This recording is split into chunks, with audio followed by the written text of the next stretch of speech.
Welcome back to Lorehammer. I'm your host, Mark, and today we're talking about the war bosses of all war bosses, Gork and Mork. And joining me today, we got my good friends. We got Gerald. Hey.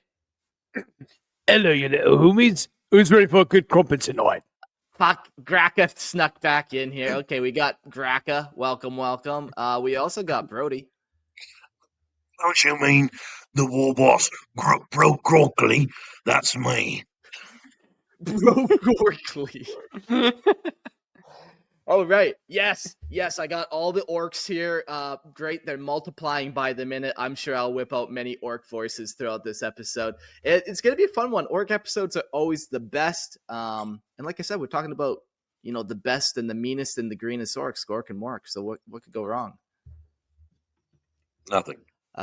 Pure fun. Before we get to that, we'll do a quick housekeeping. Our Discord, it's been a lot of fun. We got Sunday night movie nights. If you want to come watch movies with people, there's Sunday night movie nights. They just kind of watch sci-fi closely associated with 40K stuff typically. But yeah, they have a lot of fun in there. So go check out our Discord and get involved with what's going on.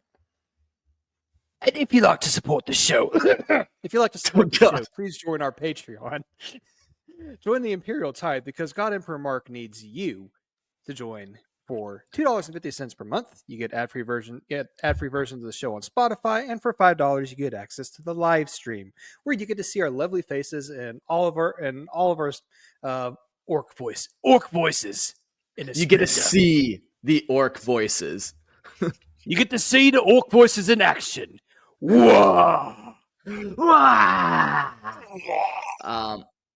Now maybe that's a drinking game. If somebody doesn't do WAAAGH, they have to drink. Or maybe if you do WAAAGH, you always drink. But then we're going to be all sloshed by the end of the episode. So just be glad we're drinking tea. Gerald's drinking something else, and I'm just drinking water. Tea,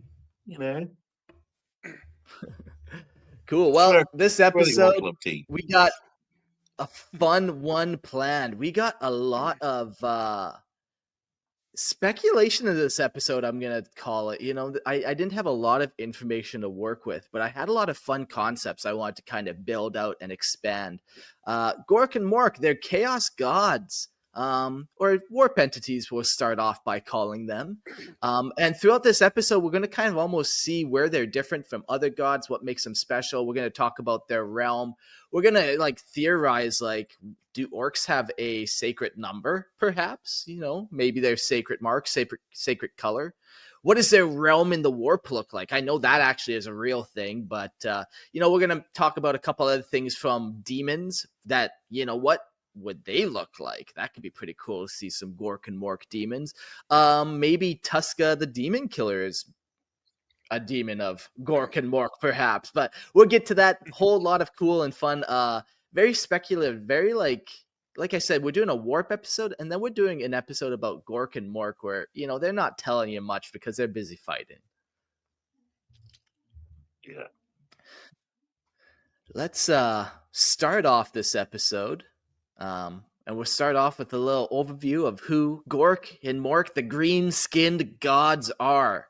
And Graka and Bro Gorkly are gonna help me out here and teach me a little bit in Brorkly, if that's gonna work better. Brorkly that might work better. I like the name Brorkly. It has a bit of ring to it. There you go. I'll take it over here, Mark. Hello, you little homies. This is your favorite war boss, Graka. I'm here with Golden from Mark's permission, along with my other counterpart, Brorkly. And we've got a special episode for you tonight.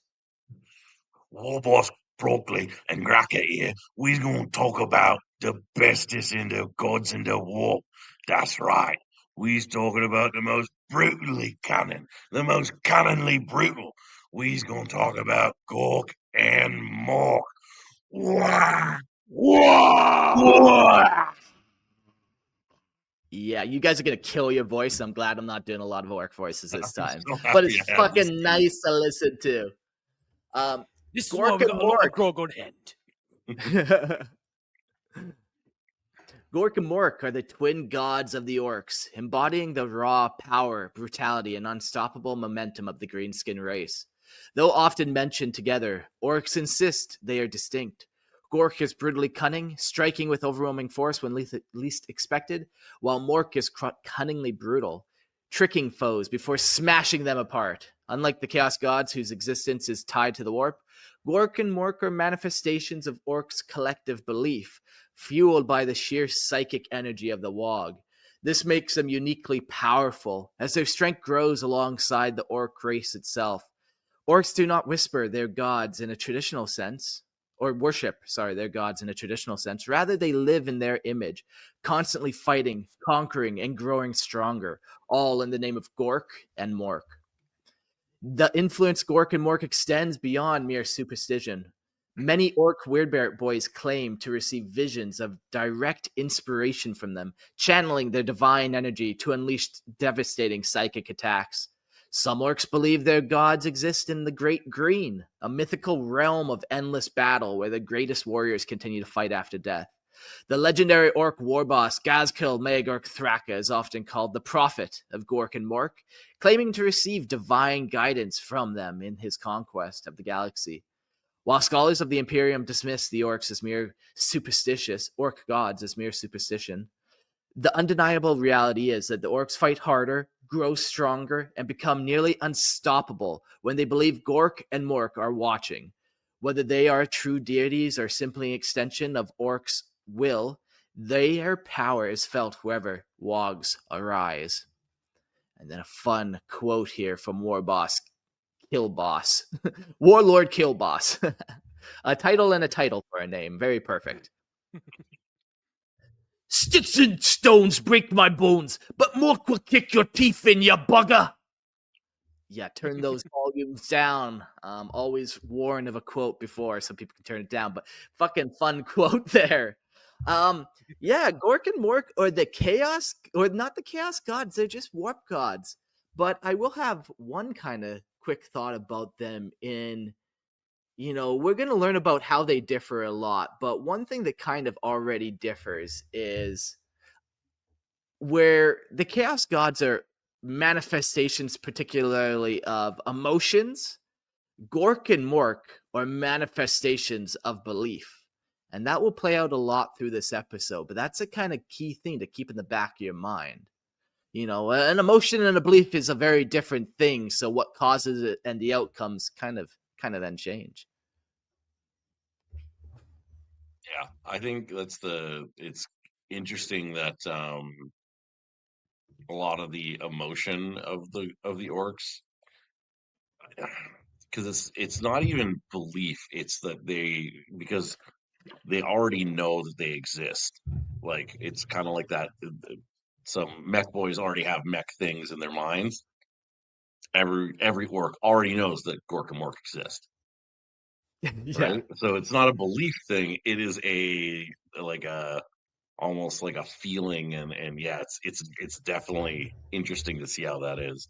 Also, I love the knowledge, idea of the yeah. Great Green because it's just Valhalla for Orks. I'm glad you said that. I was thinking the exact same thing. Right? Like, if there are space Sure. wolves that believe in like their version of Valhalla, they're gonna have a good time fighting in the Great Green with all the dead orcs.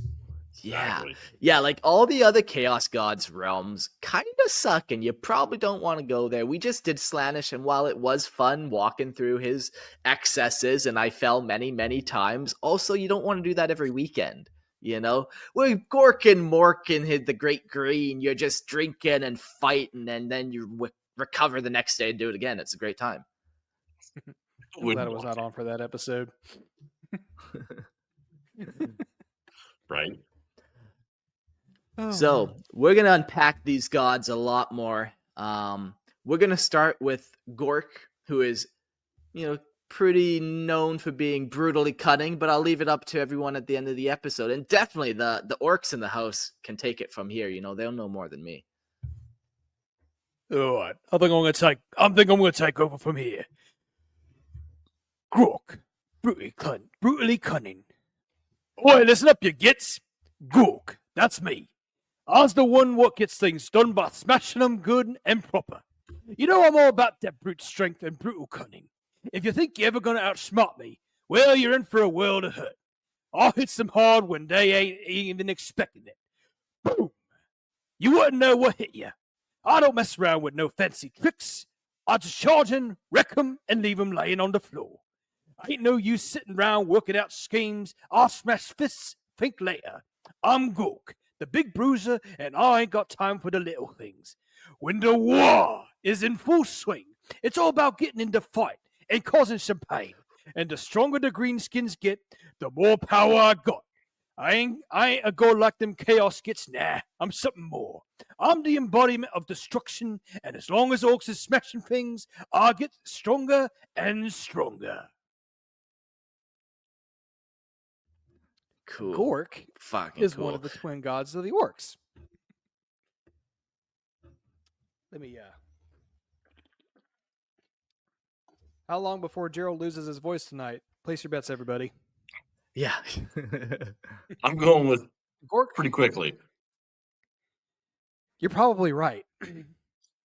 Gork is one of the twin gods of the Orks, embodying their raw, unrelenting aggression and primal desire for destruction.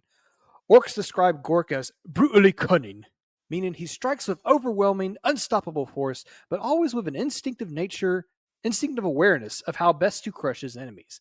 Unlike his counterpart Mork, who enjoys trickery, Gork is direct and unsubtle, favoring massive earth-shaking blows that leave nothing but devastation in their wake. Orks, who are naturally aggressive, straightforward, and focused on overwhelming strength, often claim to be favored by Gork. Many of the greatest Ork warbosses, including Gazkur Magruk Thraka, see themselves as chosen warriors of Gork, channeling his unstoppable might into their wars. Among Ork society, those who fight in the thick of battle revel in hand-to-hand combat and favor sheer brutality. Over tactics tend to be seen as more Gorky than Morky. The influence of Gork extends beyond mere superstition. Many Orks believe that his power manifests through the sheer force of their collective belief. When an Ork charges into battle, swinging a massive power claw or roaring into the fray, it is said that Gork is with him, lending his strength to crush anything in his path. Some weird boys claim to receive visions of Gork, depicting him as a massive, green-skinned behemoth with fists like meteors, smashing entire planets apart. His favor is often sought before battle, with Orks bashing their heads together, roaring, and engaging in violent pre-fight brawls to get properly gorked up before a fight. Ork battle chants, war drums, and even their crude banners reflect their belief in Gork as the ultimate symbol of unyielding, direct warfare. Unlike human gods who demand worship in the form of prayer or sacrifice, Gork is honored through violence. Orks simply fight, and that is enough to keep his power growing. Despite his seemingly simple nature, Gork is not mindless. He is brutally cunning, meaning he knows how to strike where it hurts most, using overwhelming force in a way that is both effective and devastating. Ork tactics often reflect this mindset. While they may appear as an unruly horde charging headlong into battle, there is an instinctive awareness of where and when to hit. Gork's aspect is particularly favored by warbosses and knobs who lead from the front, using sheer power to establish dominance and crush anything that opposes them. Even the most savage of Orks, from hulking mega knobs to frenzied scar boys, see Gork as their guiding force, the ultimate expression of what it means to be Orky. Whether he exists as a true god, a warp entity, or simply the psychic echo of the Ork's own warlike nature, his influence is undeniable. Wherever Orks gather for battle, Gork is always there, looming over them with an approving, toothy grin.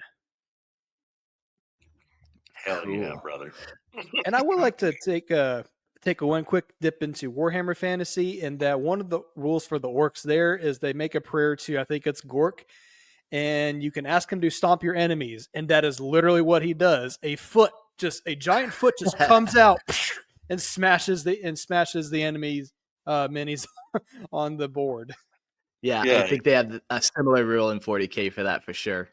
There used to be even like a endless spell model that was a great big foot that was, and you would paint it green, and it was the foot of Gork.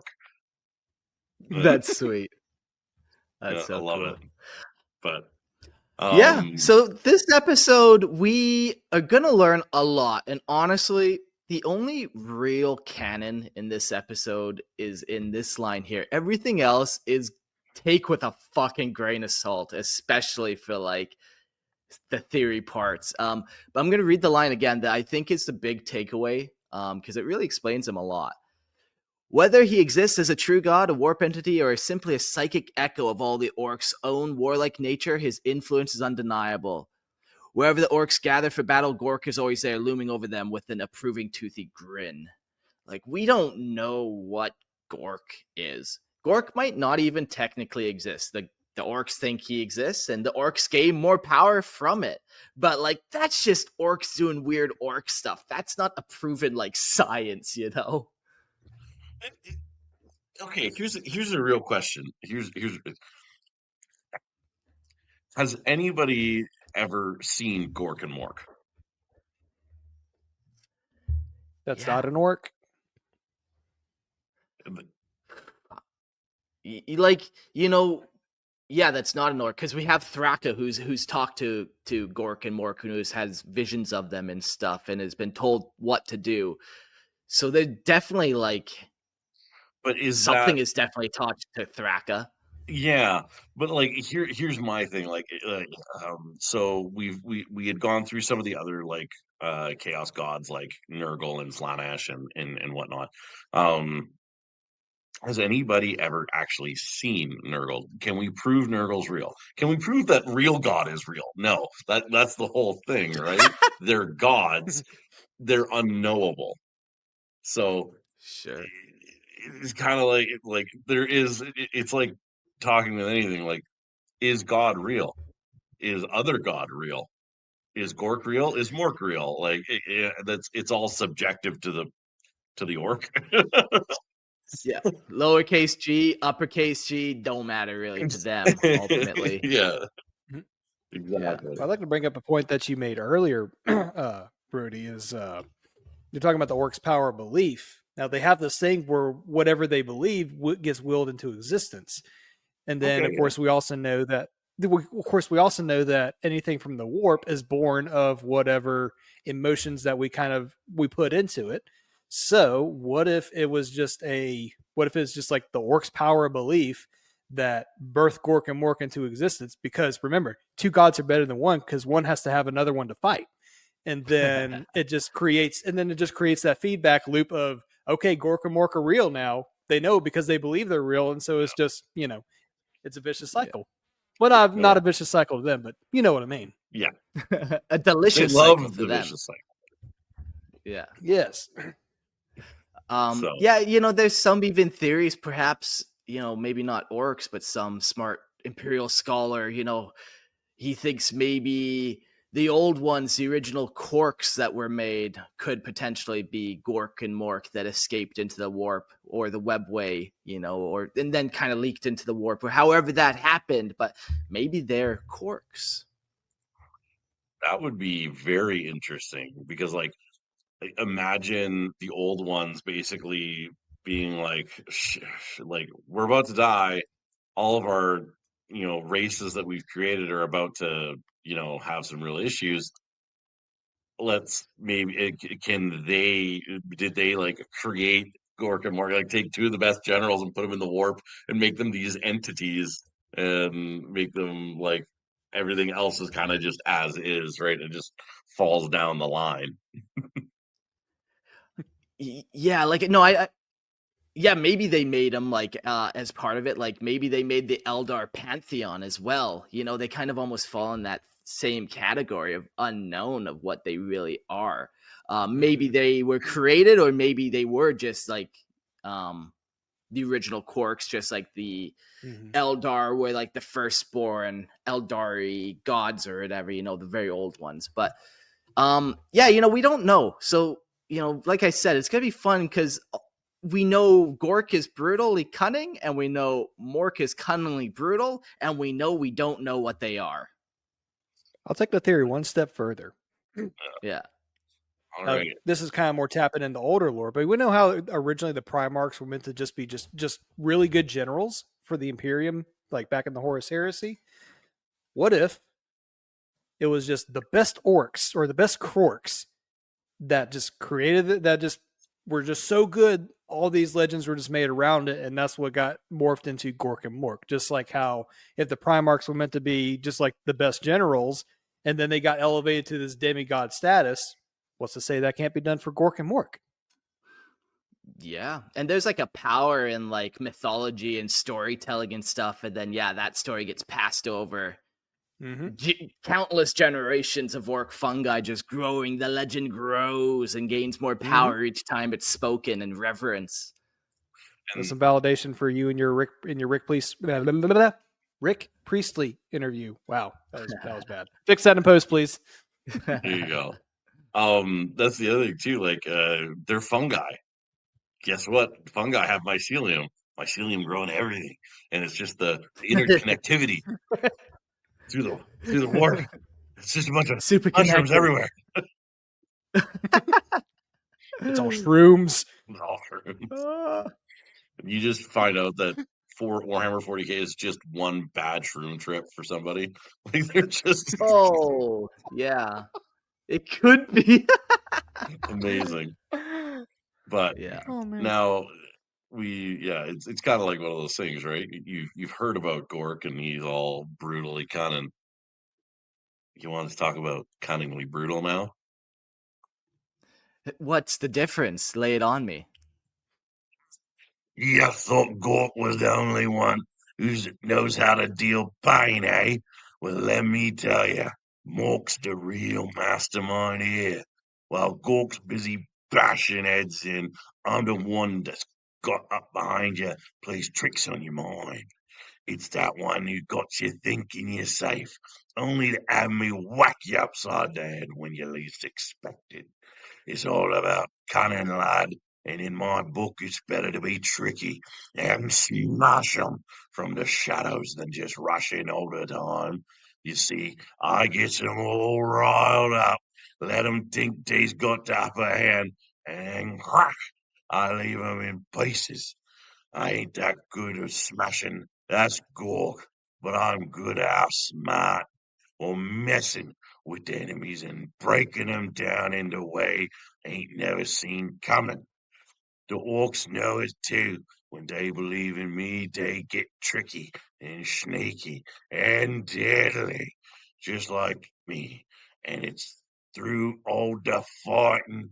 That's how we orcs get stronger. 'Cause the stronger we get, the stronger we make Gork and me, Mork. Now, I ain't no warp god like Corn. I ain't that rest. But when the WAAAGH's going off and the great green spinning, well, you can feel us both there, keeping things rolling proper like. The Great Green is such an excellent fucking title, moniker, whatever, location word. Yeah. Fantastic. Man, I for some reason I started going Australian with my orc accent, and it messed me up. I was like reading and I was like, am I Australian right now? All right. After that, I need to sip of the Wawa, the tea. All right. Mork is the other half of the orc pantheon, representing the sly, devious, and unpredictable side of the greenskin psyche. Unlike Gork, who's brutally cunning, Mork is cunningly brutal, meaning he fights with deception, ambushes, and misdirection before delivering a crushing blow. If Gork is a massive power claw smashing through an enemy line, Mork is the cunning git who waits for the right moment, then strikes from the shadows with devastating force. This makes him the favored god of orcs who prefer tactics, trickery, and deception. While all orcs love a good fight, those who employ ambushes, traps, and sneaky attacks tend to view themselves as more in tune with Mork's will.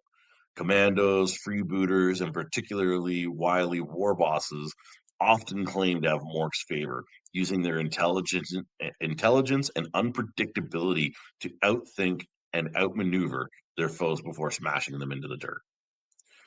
Mork's influence is seen in the orc's natural cunning, which often surprises other races who assume them to be mindless brutes. Orcs may seem reckless, but they instinctively understand when to fight, when to run, and when to use guile to to get an advantage.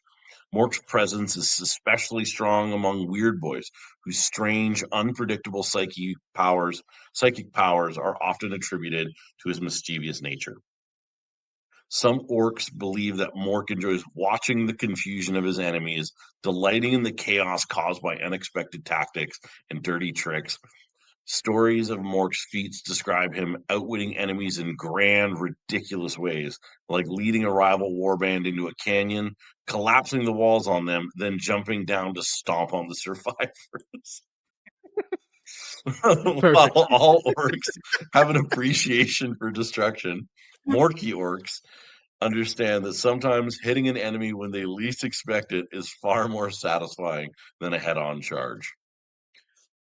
Mork's presence in orc culture extends to their technology and battle strategies. The mech boys who create bizarre but devastatingly effective war machines are often thought to be guided by Mork's inspiration.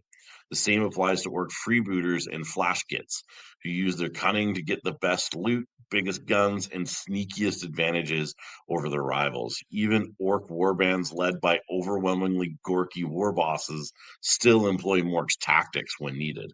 After all, a good fight is better than when it lasts longer. And what better way to ensure that than by keeping the enemy confused, scared, and always off balance?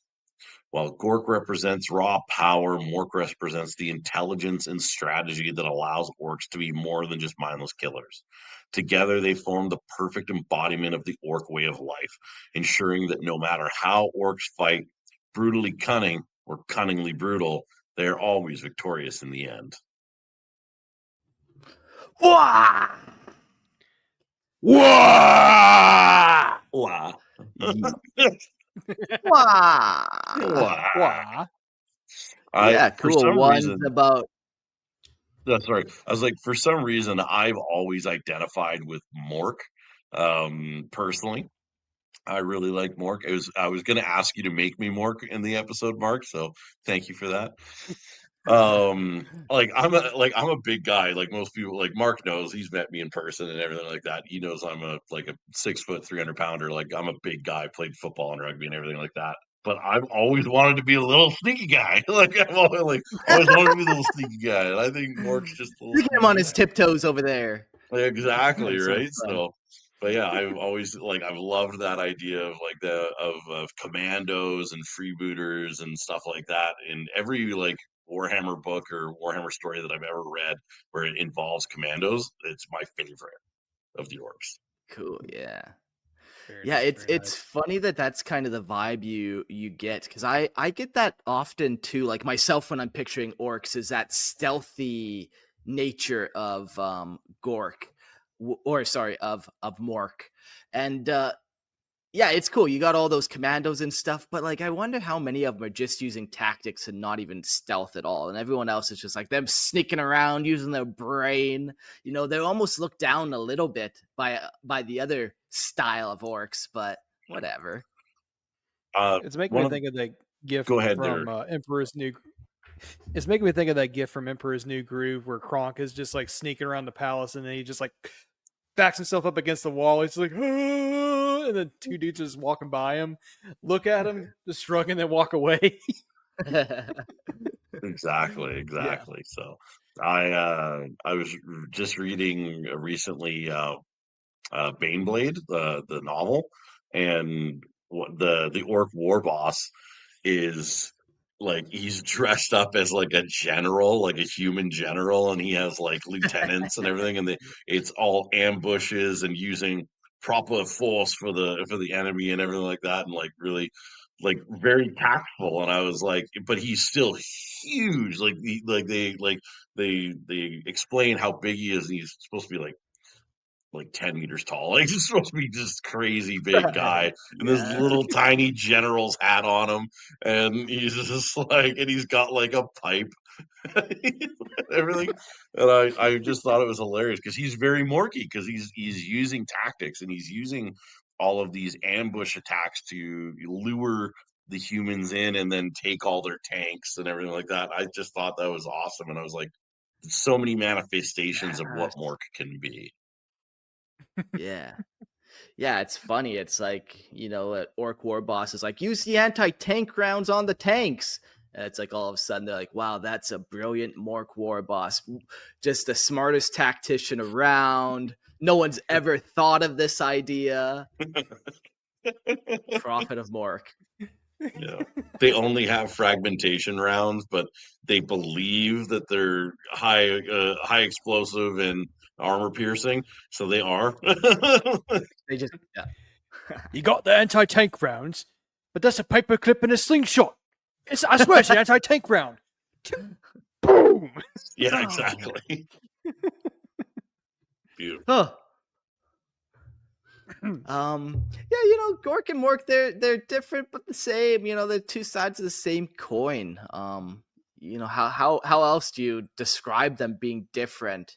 But one thing that's kind of interesting that I thought was in fantasy and AOS, Gork and Mork, while different, they also have a combined manifestation. And I'm not an AOS or fantasy player, so I'm not like fully versed in how Gorka Morka works. But it's a cool concept I wanted to talk about and like get you guys' vibe if it should almost be transferred over into 40K as well, or if that's just, not everything needs to be in both. But yeah, let's talk about Gorka Morka. And another quote for you. Some war bosses are clever. Some are strong. I'm both. So that's Warboss Thraka. So Gorka Morka is basically the concept of both gods in one. So in Warhammer Fantasy and Age of Sigmar, Gorka Morka is the singular combined form of Gork and Mork, a great and mighty god of destruction worshipped by the Greenskins as the ultimate expressions of their warlike nature. In Age of Sigmar, he is seen as an unpredictable and primal force, embodying both brutal strength and cunning trickery. Orks, grots, and other green-skinned creatures believes that Gorka Morka once roamed freely, smashing everything in his path, but eventually split into his two aspects, Gork and Mork, so he could fight himself for all eternity. This duality defines his nature. He is both an unrelenting god of war and a sneaky trickster, always looking for a bigger and better fight. His followers, especially the Iron Jaws and Bone Splitters, strive to emulate his power, seeking endless battle in his name. So pretty cool. Kind of backstory, almost like a birth of Gork and Mork, way more refined and dialed in than what we've talked about in this episode. But then also, yeah, like this concept of them together and potentially maybe sometimes they're together, sometimes they're apart. Kind of interesting. Gerald, I know you're more into fantasy. Is that a good kind of description of it? That's pretty succinct. We haven't delved too much into like the Gorka Morka side of it, but it's kind of touched up on. Hashtag listen to the Grimlore episode on Orks. Anyways, I'll show for that more later. But yeah, that's pretty succinct because a lot of what the Orks do in fantasy translates over to 40K. There's the WAAAGH, there's the Krumpen, there's your Grots, your Gits, all that stuff. There's Gork and Mork, Gorka Morka. So yeah, it all translates over pretty well. I was laughing to myself a minute ago because that just made me think of like Captain Planet with like, with all your powers combined, you get Gorka Morka. It's funny that you say that because in 40K, the only reference really, actually there's a couple, but the main reference to Gorka Morka is a board game that they came out with, and it's the story of the planet Gorka Morka. So I wonder while we go through if that's, what'd you say, Captain Planet was your thing? Yeah, like that old 90s cartoon, Captain Planet. Yeah. Okay, we'll see if it collides here. So yeah, in Warhammer 40K, if we took the idea of Gorka Morka, it's less about a singular entity and more about a catch-all term used when orcs don't bother to distinguish between the gods.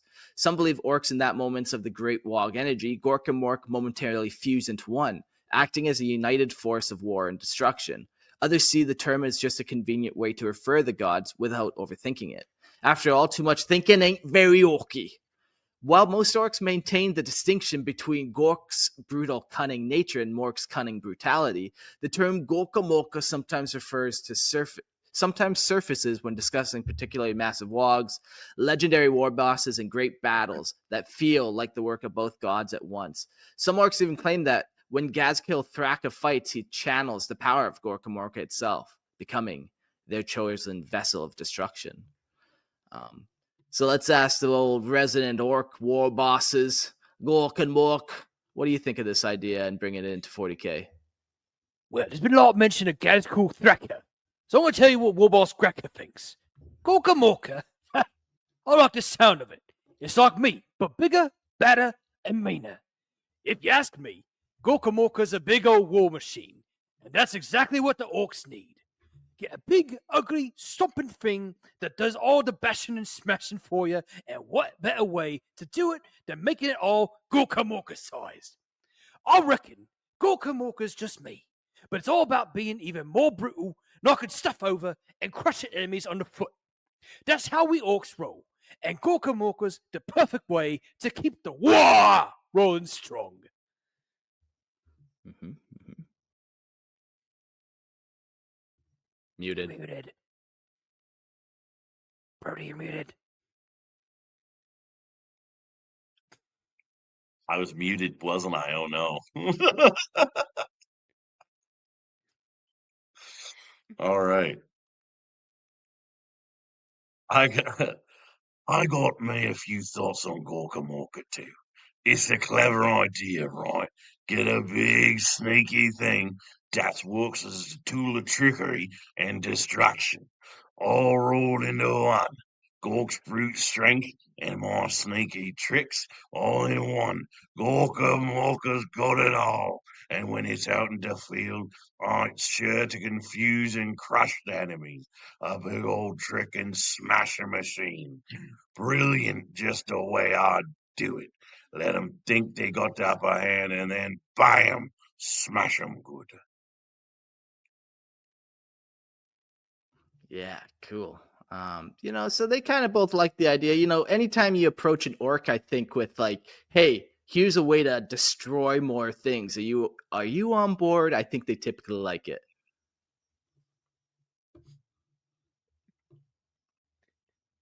Sorry, I just had you guys. It muted you guys on me for some reason. My computer messed up. I didn't hear anything. Well, we'll carry on. What do you guys kind of think about Gork and Morka in 40k? Is this kind of a term that should almost be brought over? And yeah, basically the concept is not. It could be one of two ways. Either as that catch-all term where you're just like, Gorka Morka, and you're just, it's both combined, but not really. Or the other literal way of taking it where it actually is like this combined moment of fusion during war. I think it could be a little bit of both. I like the idea of bringing it over to 40k. I think it could be a little bit of both. Like every orc has a bit of Mork and a bit of Gork. Yes, sometimes it fluctuates. Like today I'm feeling very Gorky, and other days I feel very Morky. Yeah. So I think it's kind of like a Which fluctuation. orc will I be? Yeah, which orc will I be today? And every orc is just continually singing, "Just the three of us." It's just me, Gork, and Mork the whole time. So, but yeah, so I think it's an idea. I don't know, because I don't know about AOS or anything like when it comes, or old world when it comes to. Were they are they still two separate gods, but like two separate beings, but like one god, or are they like a big thing with like four arms and two orc heads, and they're trying to just walk around and smash everything? I like that idea personally. I think having the orc god be one brutally cunning and one cunningly brutal head, and they're both just yapping at each other constantly, trying to convince each other that they're wrong. Yeah. I think that's an Just idea. getting the scraps. Yeah. Oh man. Yeah, I like it. I think it has a spot for it for sure. It just adds another little bit to kind of orc culture and just another fun little term that they use that ultimately, they don't really know what it means. They don't really fucking care what it means. That's the whole point of this catch-all term. What if it started as a catch-all term from non-orc enemies, and the orcs catch on to it? So that's what leads to that power of belief. Oh Gotta love God. the orc. Gotta love the meme lore we have going on here. And then Yeah. through the orcs' power of belief, that's what creates Gork and Mork. By your powers combined. And now we have 3 distinct orc green-skinned gods. Or I just like to see that Gork and Mork just magically fuse together, like what Brody's talking about, and now one head's bitching at the other. I think that would be amazing. Personally, I And then want they're just that. and then it's Yeah, just like- punching itself in the gut. It's like, Yeah, stop punching yourself. Stop punching yourself.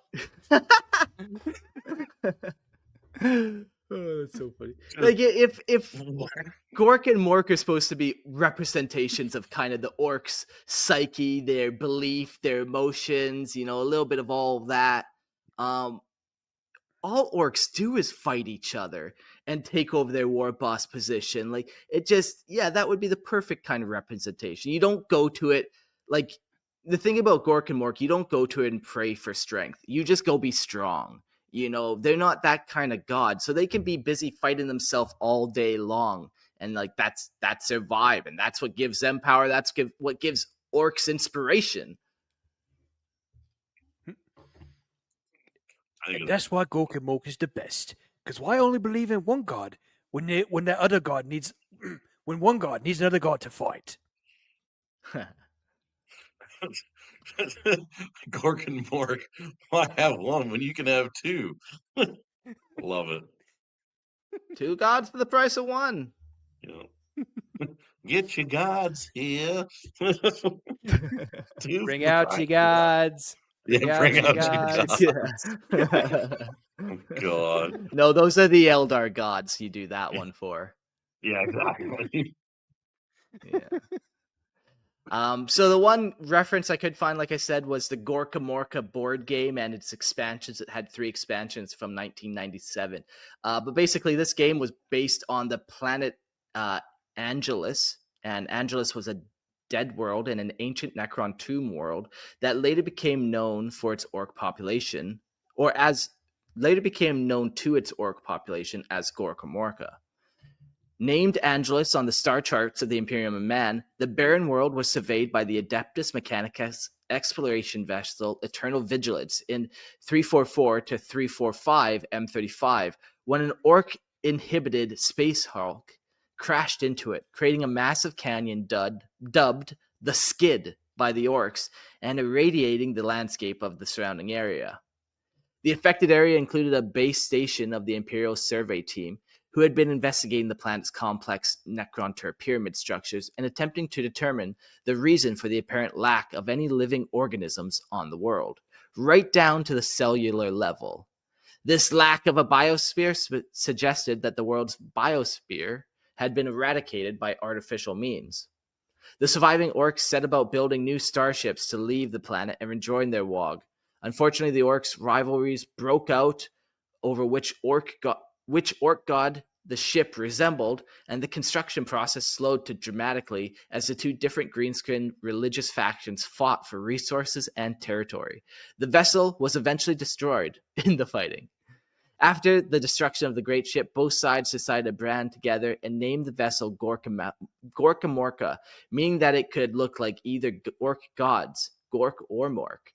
As orcs have a somewhat limited vocabulary, this also became the new Greenskin name for the planet.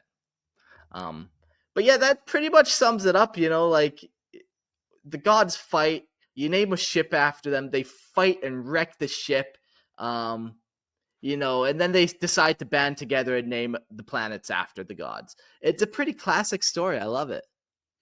Just like everything is a squig, everything on the planet is Gork and Mork. Yeah, exactly. And I love one of the commenters here from Plain Jane. Inside each of us are 2 orcs. Yeah. Yeah. Now, this was something that I had going on too when, we're going to move to the next little section of sacred marks, numbers, and colors. When going through the Chaos Gods, we all know Khorne's sacred number is 8, and we know, the marks, we all know kind of what they look like. They're pretty distinct marks. So I kind of thought, what do those look like in terms of Gork and Mork, if they even have such things? Like, do Gork and Mork even have a number? So yeah, we're going to kind of discuss those three kind of things. Sound good. Yeah. The Orks have no unified written theology, but they often depict Gork and Mork using crude symbols that reflect their brutal and cunning natures. The most common mark of Gork is a massive open-toothed maw, or a clenched power claw, symbolizing his relentless smashing force. In contrast, Mork's mark, thanks a lot for the tongue twister there, is often a single glaring eye or a jagged, grinning face, representing his trickery and ability to strike when least expected.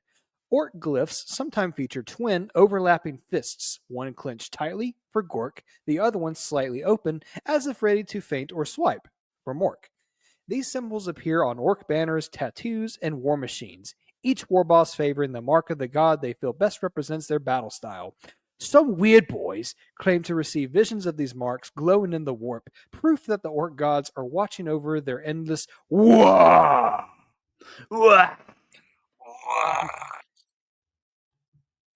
Yeah, the orc mark is a fun thing because every time another orc sees that orc mark, he's like, wow, that's a nice tattoo of Gork. And of course, the orc's like, no, this is Mork. And then they get into a rumble right there, pleasing the gods, only further enhancing their sacred mark. Exactly. It's just feeding into all of the religious banter within the 40K. Yeah. Mm-hmm. Yeah. Yeah, no, it's funny. The orcs, it's like, yeah, okay, this guy, his fist is closed, and this guy's still making a fist at you, but it's slightly open. Like, and I'm supposed, how open is too open? Like, it's not an exact science, I'm sure. I'm just sure of it. Mm-hmm. Yeah. Just yeah. How open Right is there. too open? I don't. Is it too much? Oh, See, that's a is fighting this- fist. This is how I You're fight trying now. to get. You want a good crumpet now? Yeah, I fight with my fingers slightly bent and my palms open, and I'm just like, this is my Mork style fighting. Yeah, like a bear almost. This is a big Yeah. bear. Yeah. Imagine, And it- imagine an orc just doing that and then trying to do the crane from Karate Kid. Oh, with their fucking weird spine, like their Yeah. ass out spine. Like, oh my God. What have you done? It's amazing. Just everybody picture it. Yeah, Oh it's like man. fucking Picture cool. it. Yeah, that the mark is pretty easy to get on board with. There's not too much speculation there. They use glyphs already. But to kind of narrow it in and be a little more specific, that kind of gets speculative. As for the sacred number, this is all my thought on this one. Like we don't have any idea. There's no even mention to orcs caring about numbers. No mention to orcs even knowing what numbers are. But yeah, let's see what happens. Orcs are not known for their mathematical precision, but they do hold certain numbers in superstitious regard, and some orc clans whisper of sacred numbers tied to Gork and Mork. The number 2 is often associated with them, as they are twin gods who mirror and rival each other constantly. Orcs sometimes arrange battle lines or organize warbands in pairs, believing that two strong fighters together, one brutally cunning and the other cunningly brutal, will always lead to victory. Some orcs also believe that the number 11 has special significance, as it resembles two towering, unstoppable figures standing side by side. While these ideas are not universal among the Greenskins, they occasionally manifest in orc culture in strange ways, such as twin war bosses ruling over a WAAAGH, or superstitions about never fighting alone, lest one fall out of favor with the gods. Yeah. Yeah, like it just kind of makes sense. One of their titles is the twin gods too. So the sacred number just 2. And like we kind of said at the end there, you almost never see an orc boy alone. If you see an orc boy alone, that's a sad boy. Like he wants to be with a bunch of boys. He wants to be surrounded. I think on tabletop they do 32 boys, which is 4 times 8, Korn's number times 4. I don't know. Who do we give power to? A little bit of that. I'm not as sold on that one. That one, you know, you need a guy like Colin to unravel that kind of number mystery on you. Colin, I have not. So I listened to one of the Colin episodes from way back when the other day, and I was just like, oh, I forgot how much I love this. Yeah.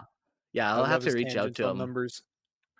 Yeah, he needs to do a number tangent right here for me. I had it all thought out. I had the numbers. I just didn't know how. I didn't have the passion. Because Did you know the significance of 32 in the Orc calendar? Well, every day has 32 months. So oh on god, the 32nd day, the 32nd day, the second day is the 2 twin gods of the 30th month, and in the calendar There year, we there's go. 6 months divided by 2. Oh my god! Like, it's perfect. Yeah. It's what we needed. Okay, We're I not talking said about passion, this. but yeah, autism is maybe the power there Oh, man. Needs more tism. a little bit. This talk about 11 and then Seth's comment in the chat made me think of the meme about the Lehman Russ, where he goes to the Emperor and says, "Haha, I knocked out the 11th Legion." Russ, that's 2 1s. That's supposed to be the 2nd Legion. Oh, give me just 1 second. Okay, knocked out the 2nd Legion. Oh my god. Shit.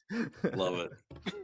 Yeah, like that concept exactly comes back to the Orks, you know. Is it twin gods? Is it 2? Is it 11? Is it 1 1? Like Yeah. fucking Orks. Yeah. But I do think like stuff like that matters though in the warp, like numbers, colors, marks, names, you know, if you know the name of a true demon's name or whatever. All those things like have that power in the warp. So kind of fun to speculate there. And the last thing, this one, once again, while it is speculation, it's a pretty obvious one. If Korn's color is red, what color do the Orks rock? Green. It's gotta be It's green. the best. Yeah. In Orc belief, green is more than just their skin tone. It is the best and most powerful color in the galaxy. Orcs naturally associate green with their gods, believing that the greener something is, the stronger it must be. This extends to their technology, their war paint, and even their psychic energy. As Orc weird boys tap into the great green power of the WAAAGH, however, some Orcs argue that different shades of green align more with either Gork or Mork. Deep dark green is often associated with Gork, representing raw, unshakable strength, while a bright, almost glowing green is linked to Mork, reflecting his unpredictable and electric cunning. Regardless of these distinctions, one thing remains certain: green is best. And with the Orcs' belief, the Orcs' belief in this is the only reinforces the god's presence in the warp. There is one piece of artwork done by GW, and you'll see it in Orc codexes often, and it is of Gork and Mork. And it's a kind of like a flaming warp fire blue Orc skull next to a flaming yellow warp fire blue. So it's 2 skulls. They pretty much look the same, but one is red and one is blue. And yeah, they represent Gork and Mork. I was thinking about the colors and what they mean. You know, red is for fast, and blue is lucky. It doesn't quite represent Gork and Mork effectively, you know? Like, if black was the one god, then you could be like, okay, black, that's Goth, that's tough, that's Gork. Like, okay, you can draw those lines that way. So I got a little creative with the color wheel, as us painters often do, and I thought, well, what colors make green? Well, yellow and blue. In that artwork, that red Gork, there's touches of yellow in there, so maybe it is yellow. But yellow is wealth, and shit, we're out of luck again. So neither one really matters, but there's some color theory for you. Like I said, you know, the Orcs, they don't care about this. They just want to fight. They're not arguing over which colors really mean what. Like, they just know, and that's it. And if they're going to fight over it, it's actually a good thing. Because at the end of the day, it just still feeds Gork and Mork. Yeah. I like Fuzz's comment. Sacred number for Gork and Mork is 00F00 as the hex code for 100% green. Love it. I was just looking at color codes today for stuff, so that's fantastic. One more quick dip into Warhammer Fantasy. One quick tangent on that is there is such thing as a black orc, but don't be mistaken because he doesn't actually have black skin. He's just green, but very, very dark green. So they just call it a black orc. But as far as intelligence, they're supposed to be like on par with like a dwarf or a human. So make of that what you will. Yeah. Smart orc. And orc language is just so complicated, so much nuance in it, you know. Well, it's all done by glyph, right? So it's like it's not even like letters or anything. It's all just glyphs, like symbols. Yeah. And so, like in the Caiaphas Cain novels, his adjutant that he has, the Commissar Caiaphas Cain, he has an adjutant who speaks or sorry, not speaks orc, but can read orc, and so. He's like a Valhallan, so like he is used to seeing orc glyphs all the time because they're all over Valhalla, and so like he's able to actually like read it, understand what they mean. So like they're on like some distant planet, and he's like, "What does that mean?" He's like, "It means their base is that way," like or whatever. He's like, "And then we're going this way." So, yeah, pretty cool. Nice. And what do our resident orcs think of marks, numbers, and colors? A sacred mark, a sacred number, a sacred color. I like the idea. But it ain't about marks and numbers, it's about the fight. But I'll tell you, if I had a mark, it'd be something big and brutal, like the smack of my fist to go over your skull. Numbers. Well, the orcs do big things and loud, but I reckon 11 sounds right. It's a number what's hard to ignore, like with punches. And as for a sacred color, well, green's the best, ain't it? Dark, savage green like me, raw and full of power. That's my color, and that's the orc color. Wow. Well, marks, numbers, colours, well, they ain't bad, but I'd rather see 'em west with the enemy's head. My mark would be something sneaky, maybe a wobbly zigzag line, confusing like my tricks. As a number, how about 7? It's a good number for dodging and outsmarting enemies. And the sacred colour, bright green, like the shock of the unexpected. It's the colour of sneakiness and surprises, just like me. Gork's big and loud, but I like to keep things clever and tricky. I say, Broccoli, I think with the number 7, there's a big green slimer git named Nurgle. He might have a bone to pick with you. He's going to have a good crumping with you for sure. I wants me a crumpet. I wants me to confuse him so bad he tips over on his little friggin' tippy toes that he's got. He's so fat and so big, won't be hard for that. But I must say, you got to get used to the smell. Because he is quite the smelly git. It's the worst. Can't do that voice very often. Not like you two, clearly hygienic orcs over there. So, no smells, nothing. No smells. Orcs are no, you got squigs eating up all the filth. Yeah. Yeah. Squig mites on Gork and Mork. It's just like eat all their dead skin. Delicioso. Yeah. Why not? Fuck yeah. The cleanest gods. Now you don't need to take a bath. Perfect. All right, let's dive into. That's why you have a bath squig. Bath squig. Yeah, it just eats the flesh. Gross. That's disgusting. I love it. Perfect.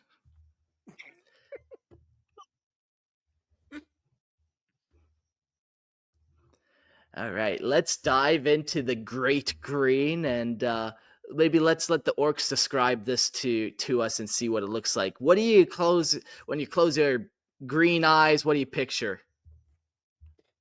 All right. I'd like everyone in the chat to just sit down real quiet like. I know it's really hard to do because we're like a crumpin. But now, sit down, close your eyes, and just think. Think for 1 second of the Great Green. Oh, now we're talking. That's where the real power's at. That Great Green's the realm of strength and war. It's where all the best orcs go when they die. It's a place of endless battle, just how I like it. Smashing, bashing, and fighting all day long. It's all about pushing your strength to the limit and fighting till your last breath. When orcs believe in me, that's the power we get. The WAAAGH is pure power, pure and unstoppable, just like Gork. The Great Green's the place where we keep fighting. No matter what, always getting stronger.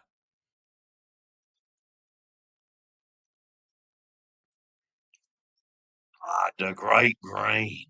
I sees it a bit differently. It's more than just strength. It's all about that trickery and the madness of the fight. When you die, you end up in the Great Green. But it ain't all about brawn, no. It's about being smart and sneaky and always ready for that X move. That's where I thrive, in the chaos and unpredictability. Jesus Christ. Yeah, you guys' poor voice. Oh my God. It's hard. The It's so hard Great on the Green's voice. like a big battleground, but with a twist. You never know when something will catch you off guard. It's a place where my tricks and schemes will keep running wild, just how I likes it. Nice. Either way, it sounds like this is paradise. Like we kind of said, like the other orc realm or God's realms don't seem very inviting, but this one's perfect if you're an orc. If you're an orc, that's the kicker. Right? Yeah. The Great Green is more than just a color to the orcs. It is a fundamental force of their existence, a vast and unknowable power that fuels their WAAAGH and binds them together in a shared psychic field.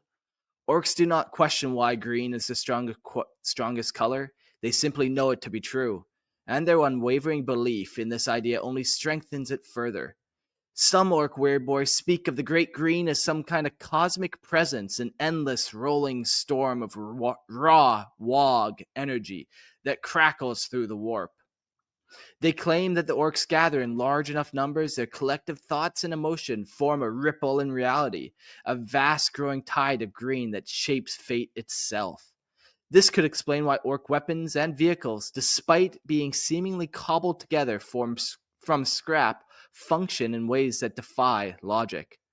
The orcs' belief in their own power manifests in reality, and the Great Green is an unforeseen force that makes it possible. To some orcs, the Great Green is not just an energy field, but an actual realm within the warp. Weird boys who experience powerful psychic vision sometimes claim they have glimpsed an endless battlefield stretching as far as the eye can see, bathed in an eerie green glow. This could be the orc afterlife, an eternal, never-ending WAAAGH where the strongest warbosses continue to fight, grow, and smash their enemies forever. Some greenskins believe that the greatest orcs who die in battle are absorbed into the Great Green, their spirits joining the WAAAGH, energy of the universe, adding their strength to the future conflicts. Whether this is an actual whether this is an actual warp realm or simply a myth passed down through orc legends is unclear, but it reinforces that orcs instinctively certainty that their way of life is eternal. The concept of the Great Green also ties into orc spirituality in a more practical way. Many orcs see the WAAAGH itself as a physical extension of their gods, Gork and Mork, and the Great Green as a force that carries their will. The bigger and more successful a WAAAGH becomes, the more it seems to gain a will of its own, as if the Great Green is guiding it towards destruction and conquest. Some warbosses claim to hear voices of Gork and Mork through the din of battle, pushing them to fight harder, crump better, and never stop. The orcs don't need priests or temples. Every battle is their shrine, and every fight is their prayer. In this way, the Great Green is not just an abstract concept, but an active and undeniable force in orc existence, fueling their endless drive for war and making them one of the most dangerous and unstoppable forces in the galaxy. Plain Jane asks, which came first, the Great Green or Gork and Mork? Like if we're talking chaos gods, how they kind of operate, and Gork and Mork isn't really a chaos god, as we said, but the other ones, their realms are just manifestations of their power. They're able to, gather enough power and energy in the warp that they can actually form and maintain a realm of their choosing. So if they operate in that same kind of vein, I'd say Gork and Mork came first. And we pointed out before, or at least I've made mention before, anytime we talk about warp stuff, like you can have other warp entities that are not just strictly the chaos gods or that are aligned with the chaos gods. Obviously, Gork and Mork is very much of that flavor. They are definitely a warp entity brought upon by like the Orks' power of belief, but they're not chaos, so to speak. So what's to say they don't have their own little pocket dimension within the warp that's separate from Nurgle's garden or Slanesh's palace or whatever. Yeah. I like to think too, like, that the Orks are right, because they typically are right in their thinking, and that when the Orks die, they actually do go to this Valhalla, the Great Green, where they just battle for all eternity. We talked about like a snowball effect of the warp, where once the gods get going, like the gods battling amongst themselves, the great game almost is enough power to keep the great game going forever, because there's always plotting and murdering and blah, blah, blah. But yeah, man, like if every orc that dies, his soul goes to the Great Green to continue fighting and wogging and growing, like Gork and Mork, they're the most powerful, man. Like they'd be unstoppable. Someone had made the comment before, like even, and I think it was meant as a joke, but like even corn fears Gork and Mork, or something related to that because of what you had just mentioned. Yeah, exactly. Another small little touch of like, we'll call it the anecdotal evidence, is Tuska, who we will dive into more later. But Tuska, the brief story is he's an orc that went into the warp and fought on a demon world and died, and every day is reborn. But later this episode, we'll talk more about him. But that sounds very similar. It just sounds like he died in the wrong place and he wasn't able to get his soul to the Great Green. But the concept of his soul forever battling in the warp is still the orcish concept. Still part of the Great Green in general. Yeah. Very cool. I like it. I really like the idea of like Orc Valhalla.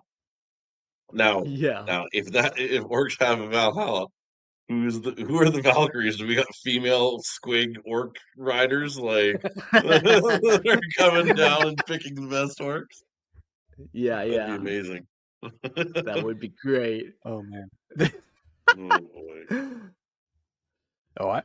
Warboss Cracky here. I got a question for Mark. Lay it on. If all orcs go to the Great Green, can we believe another creature goes in there with us when they die? Just like green beakies or green oomies. Them, what they call Cadians. Or the green beakies like them salamanders. Or even the dark angels, because they all wear green, and green's the best color. Can we believe them into existence in the Great Green? Yeah, I think that's the best part about the Great Green is whatever eternal battle you want, Graka, awaits you. And while you're doing it, you're just going to make your gods more powerful. That's the beautiful thing of it.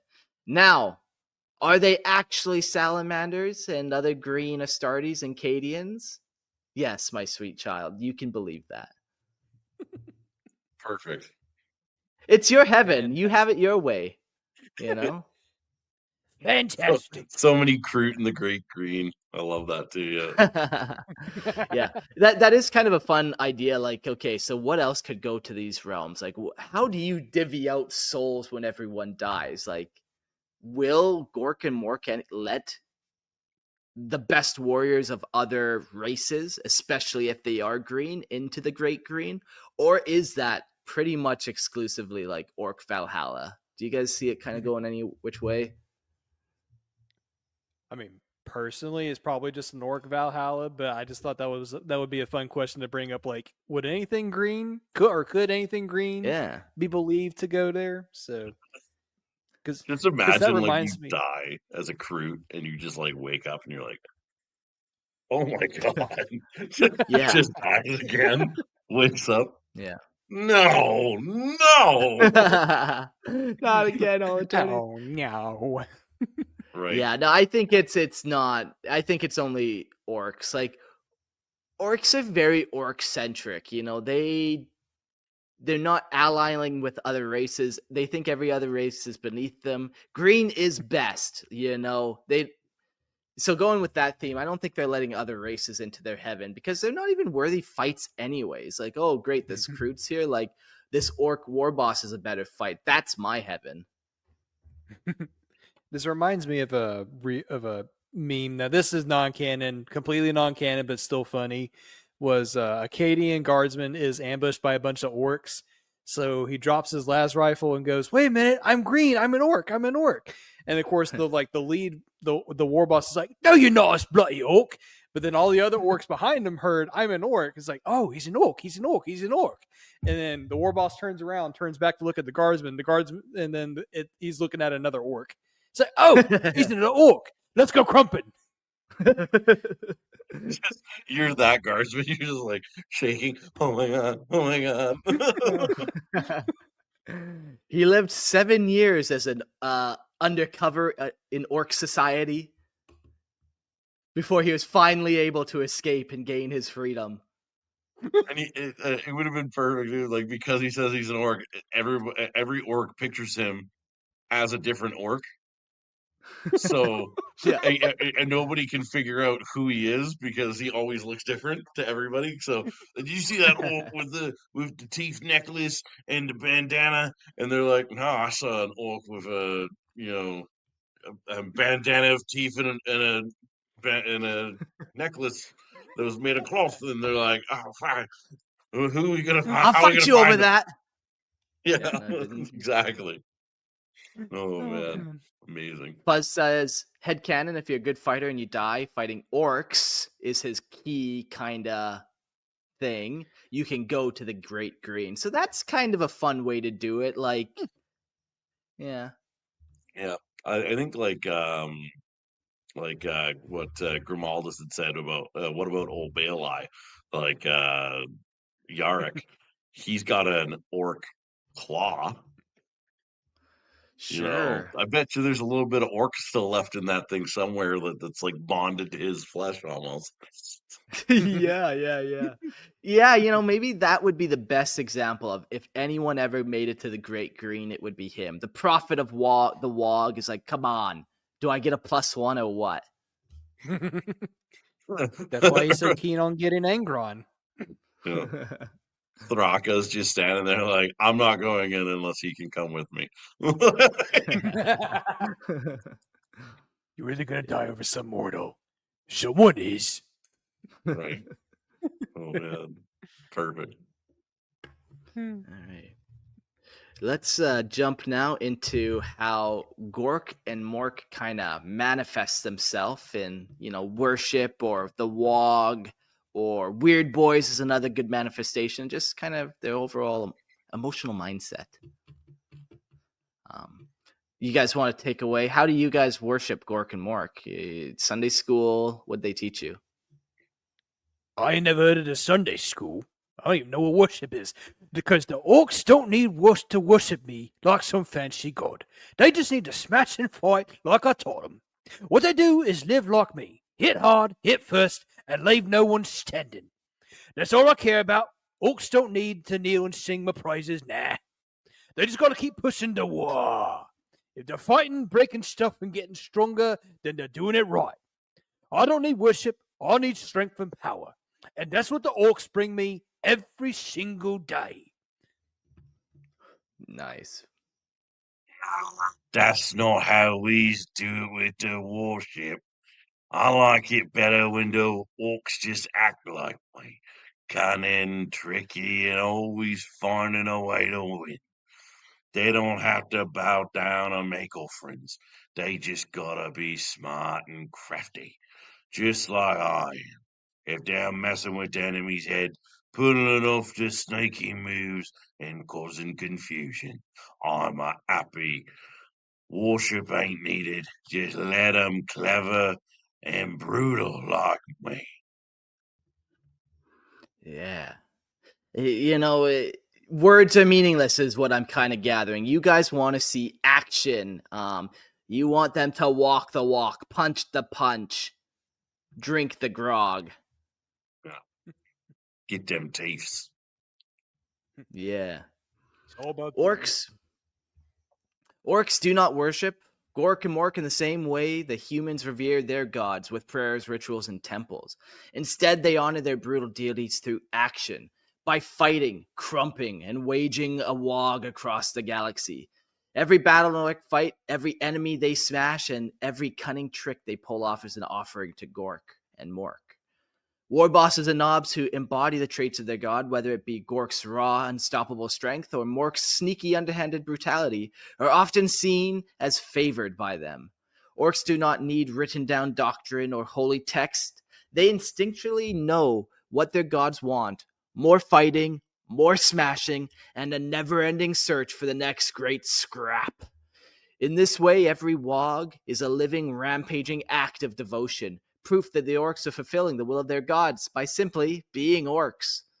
While orcs don't have priests in the traditional sense, weird boys, orcs who act as psychic conduits for the WAAAGH, are often regarded as being closer to Gork and Mork than other greenskins. These shamans sometimes claim to hear the voices of the gods in the midst of battle, urging orcs to fight harder or come up with a particularly cunning plan. Some weird boys go into violent trances, their heads growing with raw WAAAGH energy, and scream out what they believe to be divine messages from Gork and Mork. Warbosses will sometimes heed these heed these visions, especially if they promise bigger fights and more loot. However, if the Weird Boy's prophecies don't lead to enough violence and destruction, an impatient orc might simply crump them and find another, more properly attuned Weird Boy. Ultimately, orcs don't need deep theology or complicated rituals. They express their faith. Their entire way of life is a proof of their god's existence. And as long as they keep fighting, they know Gork and Mork are pleased. Yeah. It's easy, man. It's so easy. We talk about the orcs having the best time in 40K. Everyone else is like, fuck. And they're just living. They're just, even their worship of gods is like the perfect embodiment of it. Exactly. When you're talking about win conditions for each faction, and I know we've talked about this before, the orcs have been winning since day one. Yeah. Now, everybody always says the orcs are winning since day one, but what if you become a lone orc? Like you're on a planet, you're somehow you're in like a starship, and then you get like drop potted down onto this planet. There's no other orcs around. There's no other like inhabited life, and you're just a lonely little orc. Can't please Yeah, Gork it and would Mork be if like, you're not fighting. yeah, you would be like depressed. And like, even, we talk about this WAAAGH energy as something that like the orcs literally kind of feel, and it emboldens them. It gives them power. They feel it course through their veins, And now this guy doesn't have that anymore. Mm. On top of not having anyone to fight with, and like, yeah, that is a sad orc. Right? Mm. Like, obviously, orcs always release the spores and everything like that, so there's going to be more orcs eventually. But That's a good those point. the first 30 days, just like I'm so alone, no one here beside me. I'm Oh so man, sorry. I don't have any more orcs to fight. No why? There's no that's so why. sad. Just Poor completely crying. Wogless. I'm Yeah, man. Wallace. The weirdest boy. That's a good comment. Yeah, weirdest boy. There you go. Oh man. Okay. Fair. But Let's read an Ursat's comment real quick. My favorite for a lone orc would be the one that got stuck under something, so become like yellow pale because they are plants, and everything avoids him because he's strange. Just Yeah, completely yeah. ostracized by all the other orcs. It's like, He's not a proper green boy. yeah. Yeah. Hmm. And before I get going into notes, can I get a big whoa from the chat? Come on, boys. Just Give me a big whoa. Thank you very much. A war is more than just an orc war campaign. It is a colossal galaxy-spanning eruption of violence, momentum, and raw psychic energy that grows stronger the more orcs join in. Okay, out of character.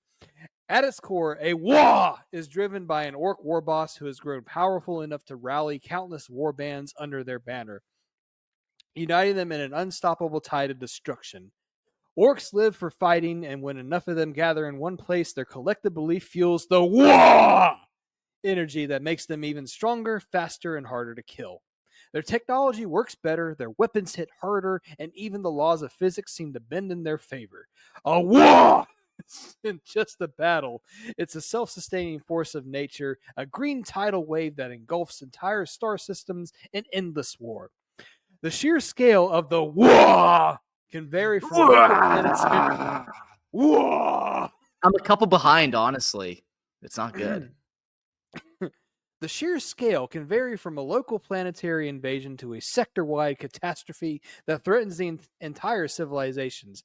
Some are chaotic and unfocused, driven by the orcs' instinctive need to fight anything in sight, while others are frighteningly organized under a cunning war boss with grand ambitions. The longer a war lasts, the more it grows. As orcs are drawn to the fighting like moths to a flame, even defeated wars rarely spell the end for the orcs. Survivors scatter, regroup, and eventually start the cycle all over again. Some Imperial scholars speculate that Gork and Mork themselves might be the unseen force behind these endless conflicts, laughing as their favored warriors tear across the galaxy. Whether divine intervention or just the orcs' natural way, one truth remains certain. When a war begins, there's little that can stop it. And for the chat, can I get one last war? WAAAGH! Yeah, fucking WAAAGH is It worship, sounds like I'm man. smoking cigarettes, and I want to invite all of you down to the cocktails at the Black Angus. Now listen to your grandmother, Bro Diddley. Don't smoke. Now while you're out, Spaghetti get your grandmother a pack of sex calls cigarettes. Camel unfiltered, please. Yikes. Why does that turn me on, that voice? That just means you got issues, Mark. Mark! It's time for bed, sweetie. Come to bed. Anyways, weird. So, you know, if the WAAAGH is the crusade, it's the way you worship. We got Weird Boys as kind of the priest class of the orc bodies. Let's talk about them.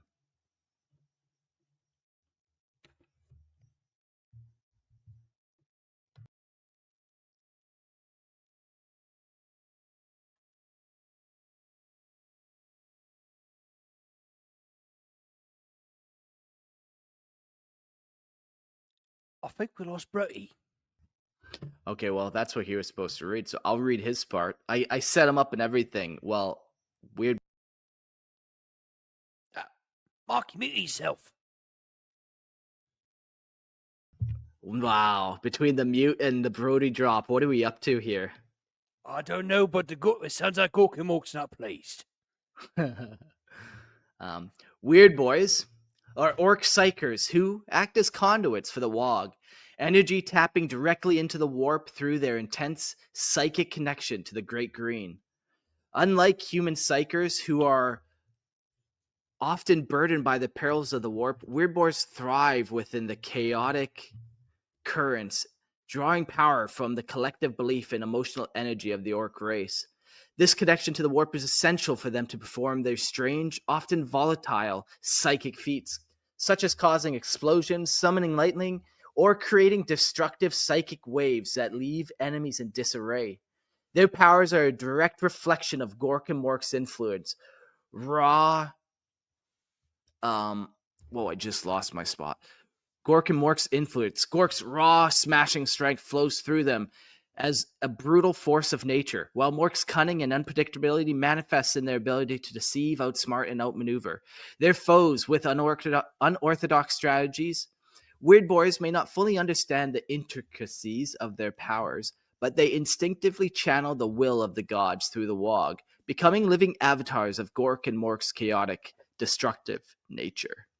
Some weird boys even claim to hear the voices of the Ork gods during battle, fueling their actions with divine guidance, though it is often a much wild and confusing barrage of sensations, as it is a coherent prophecy.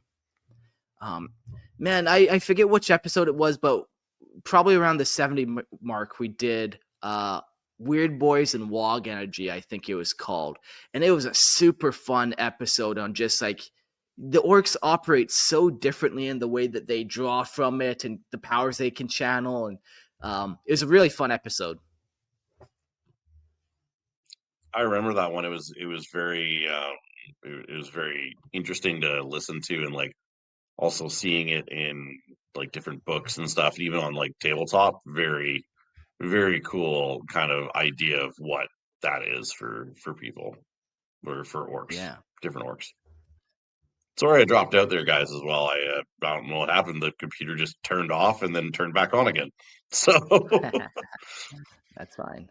You must have said something bad. Gork and Mork. Yeah.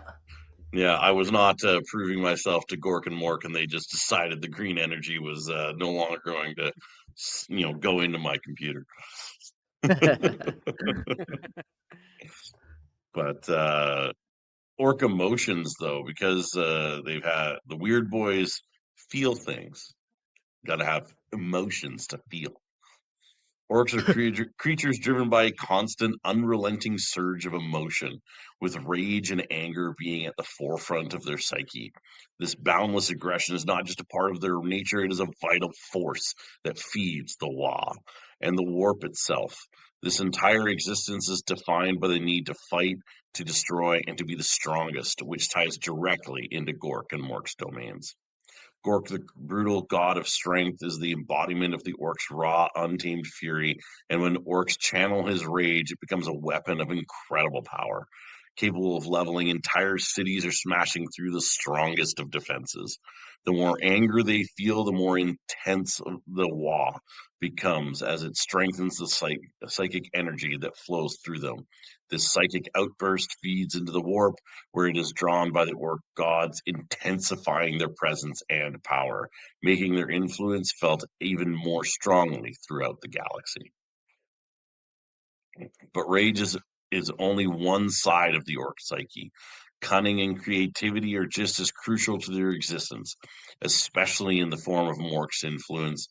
Mork, the trickster god, thrives in the chaotic and unpredictable aspects of orc behavior, leading them to devise ingenious solutions in battle, from unexpected ambushes to bizarre but effective weapons. This creativity feeds the warp in a different way, fueling a constantly evolving and unpredictable psychic energy that further sustains the WAAAGH. The orc's ability to combine brutal force with clever tactics is a direct result of Mork's teachings, and it often surprises their enemies when orcs use seemingly simple strategies to outwit or outmaneuver more sophisticated foes. Sophisticated foes. That's a tongue twister, Mark. The combination of rage and cunning, powerful in both its brute force and creative application, feeds directly into the gods themselves, making them stronger and ensuring that the WAAAGH never dies. In this way, the orcs' emotions aren't just chaotic outbursts, they are vital offerings to the gods, adding to the endless cycle of destruction and creation that defines their war-driven existence. Yeah. And then Just- also, yeah. Everything they do just feeds them more. They're the perfect operating creature in in every way that they're designed, whether it's due to like how they match other people's like technology level so they get a good fight, or what happens to them when they die and their emotions, how that feeds everything. Everything just works out really, really well. But now I gotta ask another little question. Orcs are mad all the time when they're doing their crumping. But corn is a god of anger and rage and bloodshed.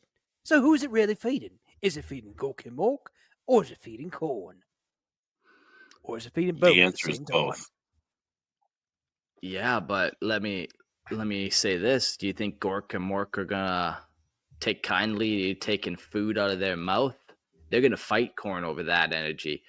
I think all the orc energy goes to the orcs, man. Like when it comes to all the other gods and stuff, you almost get like, okay, so they might like humans, they might like Eldar and stuff. All the races might have kind of a specific affinity, but when it comes to orcs, I really think orcs are just for orcs, man.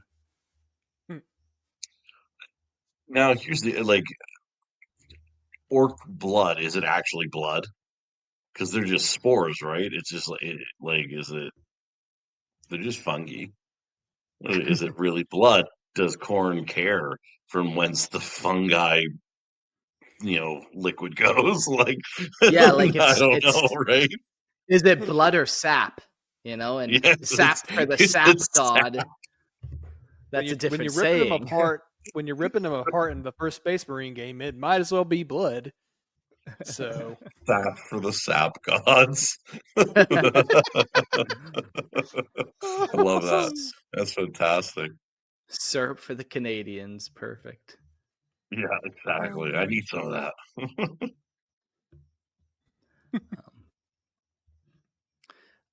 that. Up next, we kind of got the prophet of the WAAAGH, Thraka. We've done episodes on him, so we'll just give a little summary and specifically focus on what makes him the prophet of Gork and Mork. Well, I think I might have said this quote before in the last Orc episode, but I'm going to say it again. I'm Warlord Gazkul Magurk Thraka, and I'll speak with the word of the gods. I'm a prophet of the war, and whole worlds burn in my blueprints. Hells Gazkul yeah, brother. Magurk yeah. Gazkul Magurk Thraka, often referred to as the prophet of Gork and Mork, is the most powerful and influential orc war boss to ever rise to prominence. His rise to power is intertwined with his perceived divine favor from the orc gods themselves, a destiny he carved through cunning, bloodshed, and sheer willpower. Thraka's claim to being the prophet began when he experienced a strange, almost mystical encounter in which he believed Gork and Mork themselves spoke to him. It was during a time when the orc race was fractured and scattered, with no true unity among the many warbands. Thraka, after surviving a near-fatal confrontation with a rival war boss, declared that he had received a vision from the gods. The orcs, always ready to believe in something that would bring them to greater glory, quickly rallied behind his claim. They saw his unrelenting drive to conquer and his victories in battle as proof that he was a chosen of Gork and Mork, the one destined to lead them all into a war unlike any other. Thraka's role as the prophet of Gork and Mork was solidified through his ability to inspire and command, rallying the disparate orc factions into one vast war. This is really going to get tiring real quick. His charisma, combined with the belief that he was divinely guided, made him an almost mythical figure among the orcs. His understanding of the war and his influence on the warp allowed him to tap into a power greater than any single orc could wield. Through his deep connection to Gork and Mork, Thraka could channel the psychic energy of the war more effectively than war. I lost my place. Than any other, turning his war into a self-sustaining force that could sweep across whole sectors of the galaxy. As the prophet, he also gained access to new and increasingly powerful forms of warfare, with his visions often guiding him to unimaginable feats of destruction and tactical brilliance that would make Gork and Mork proud. Thraka's ability to meld sheer aggression with ruthless strategy elevated him above other war bosses, allowing him to become the face of the orc race's greatest war. Many orcs, especially the weird boys, believe that Thraka is the physical embodiment of Gork and Mork's will on the material plane, their direct representative in the fight for dominance. It is said that the gods themselves guide him through their messages, which often come in the form of obscure signs, sudden bursts of insight, or an overwhelming sense of certainty in the midst of chaos. Some of these visions are said to be so powerful that Thraka's followers believe he can tap into the true might of Gork and Mork at will. As if the gods themselves are steering his actions, this divine favor is a key component of Thraka's image as the prophet. His WAAAGH is seen as a force that cannot be stopped, not just because of his strength, but because it is the will of Gork and Mork. To the orc masses, he is not just the war boss, he is the chosen leader, anointed by the gods and destined to lead the orcs to ultimate victory, whether or not the gods truly chose him. Thraka's power, influence, and unstoppable drive have made him a figure of legend, forever cementing his place as the prophet of Gork and Mork. And we got one more quote from him.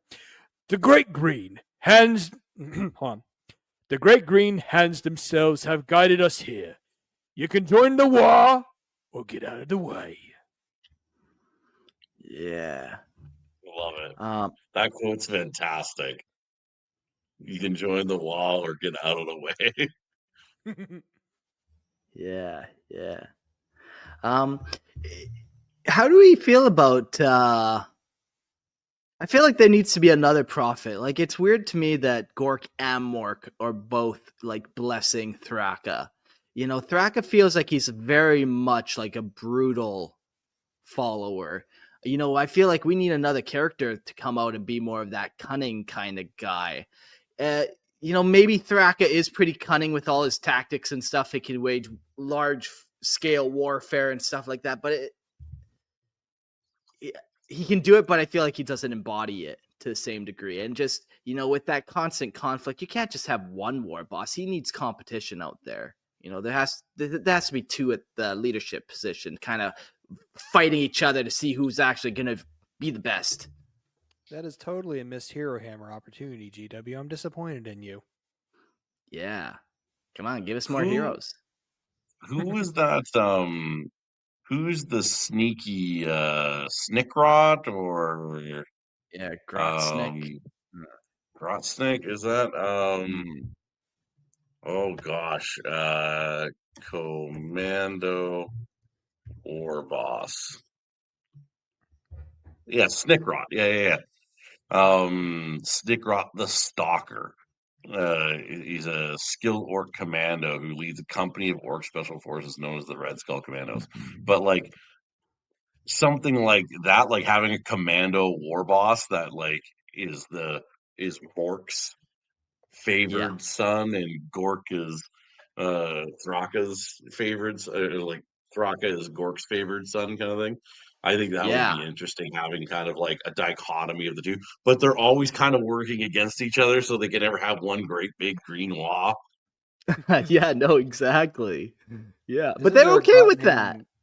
Isn't there like a Exactly. grot named Makari also, if I'm not mistaken? Yeah, Or am I that's getting that wrong? Thraka's grot. Ah. Okay, yeah, someone in the chat's like, Makari helps with that part with his daggers named Gork and Mork. That's funny. There you go. Yeah. Yeah, I would definitely like to see a character. Maybe somebody needs to write a short story of what that guy like. There's definitely an opportunity there to be the prophet of Mork. You know, really expand that. I think a great contender would be the one listener lore where like it was, I think it was just like the grot whispering into the war boss's ear the entire time, running from behind the scenes. It's like Yeah, a that's a good one. Master Blaster kind of scene. Oh, quick correction. Snickrot's daggers are Gork and Mork's teeth. That's what it was. That's cool. That's Cool. pretty sweet. Yeah, you know, that's such an interesting one because they quite literally could be his teeth. They might not be a metaphorical teeth thing, which then brings a whole new set of implications, which could very well be possible. Oh no! Apparently, it's Snickrot's daggers are called Gork and Mork's teeth. Snick rocks. Yeah. Yeah. Cool. Cool. Uh, That's actually Gork and Mork, they function in the warp, and there's a couple other powers that the other Chaos Gods seem to have that they don't. Gork and Mork do have the power to make their own realm and like manifest reality to some degree and maintain it. They're powerful enough to do that. But the one thing they can't seem to do or choose not to do is make demons.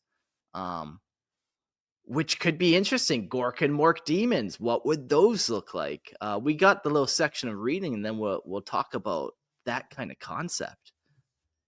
There's long been speculation among orcs and imperial scholars alike about whether Gork and Mork, the two mighty orc gods, can manifest their own demons, much like other chaos gods do with their myriad of minions. While the nature of Gork and Mork's power is fundamentally different from the other Chaos Gods, being fueled by the aggressive emotions and psychic energy of the Orks rather than the emotions of mortals, the question remains, could they manifest demons of their own? Given that the warp itself is shaped by the collective thoughts, desires, and emotions of sentient beings, it is entirely plausible that Gork and Mork, as embodiments of raw strength and cunning, could manifest entities that reflect their own particular domains. These demons would be born from intense rage and creativity that orcs embody, giving them fundamentally different nature from the demons of Khorne, Chin, Nurgle, and Slaanesh. If Gork and Mork were to manifest as demons, their forms would likely reflect their nature as gods of violence, strength, and unpredictability. Gork's demons would probably take the form of monstrous, brute-like creatures with immense strength and simple destructive power. These demons would be thick-skinned, massive, and covered in scars of war paint, marking them as formidable and terrifying in combat. They would be relentless, crushing their enemies with primal rage akin to the orc mindset, and smash first and ask questions later. Conversely, Mork's demons would likely possess more devious traits, cunning and stealthy, with an ability to confuse and deceive and outwit their enemies. They might appear as shape-shifting creatures, capable of fooling their foes with trickery and ambushes, playing mind games as much as engaging in physical combat. The contrast between Gork's sheer force and Mork's devious tactics would result in demons that exemplify the distinct personalities of the gods. Are you ready to have your mind blown? Because you basically Yeah. just described orcs and grots in general. Oh. Dang it, Fuzz, you beat me to it! Plot twist. Fuzz says, orcs are Gork and Mork demons. The old ones were masters of the warp and made a deal with Gork and Mork for use of their demons. Quark. You beat me by 30 seconds, Fuzz. You beat me by 30 seconds. Okay, so that's what you guys like, eh? Okay. Yeah, okay, you guys can have your way with that one. Who am I to argue with Gork and Mork in the warp, you know? I'm telling you right now, the idea of like actual demons in orc form, terrifying. Way worse than real orcs. Yeah, hey. For sure. In terms of how these demons would function within the WAAAGH, it's likely that they would act as either powerful shock troops or elite infiltrators. Depending on their divine origin, Gork's demons would charge into battle with savage glee, leading the charge in a full throttle assault, while Mork's demons might operate behind enemy lines, causing chaos and disorder by manipulating situations to their advantage. There might even be a hybrid demon, both of Gork and Mork's influence, that combine brute strength and unpredictable cunning. These demons would be the embodiment of the WAAAGH itself, able to manifest through the collective rage and belief of the orcs during times of intense conflict, adding further weight to the idea that Gork and Mork do not need traditional demons like the other Chaos Gods, but instead channel their power directly through the orc race as their unique psychic connection to the warp. If such creatures were able to manifest, they would be a true reflection of the orcs' chaotic, destructive nature, born from their very essence of their gods. And, you know, that last line almost brought it right back to what Fuzz said, where orcs kind of are the demons, where Gork and Mork don't need to make demons because they're just powering the Gorks or the orcs themselves. They're making them grow bigger and stronger and making them immune and all that kind of stuff. So in a way, yeah, they are kind of the demons. Okay, here's another mind-boggling thing. So if orcs and grots are just the regular demons, what if a Gork is a greater demon? There we go. Yeah. Oh, there Yeah. you go. Orks are greater demons. Orcs are just regular demons, and then Gretchen are lesser demons. Like, You got plenty of beasts and steeds with the squig-offs and squigs and all those different things. Yeah.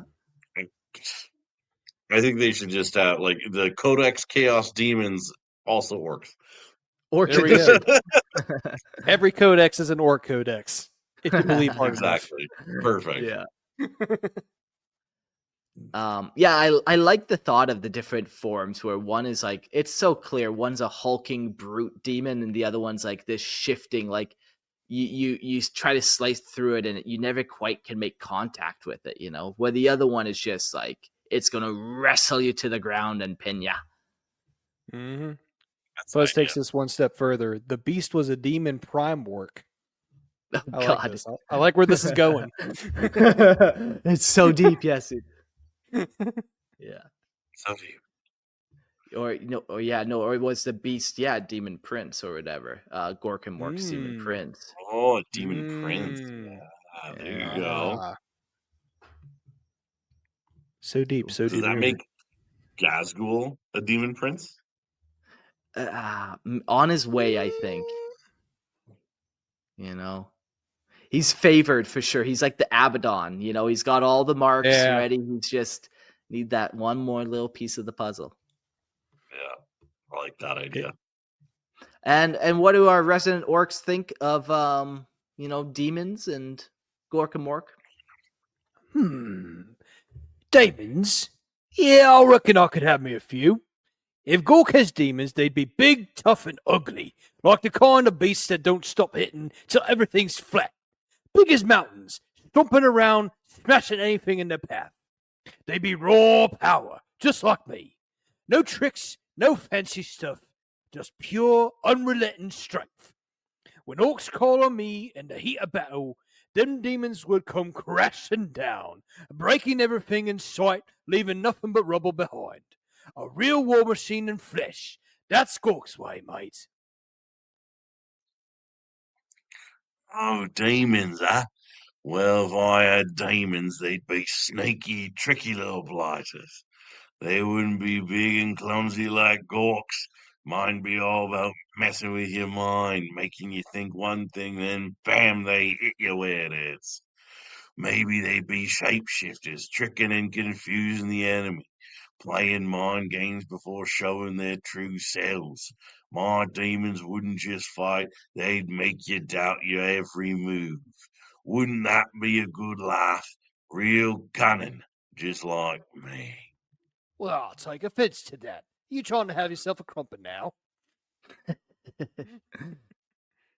Yeah, Right? maybe in the early ages, Gork and Mork did create demons, and then he's just like, well, fuck, they're always fighting each other. Like, they don't do anything. Like, yeah, okay, they are fighting, but like he sends them out into the real world and they just like massacre each other on the spot. Like, wasted They don't energy. actually fight the real enemy; they just fight each other.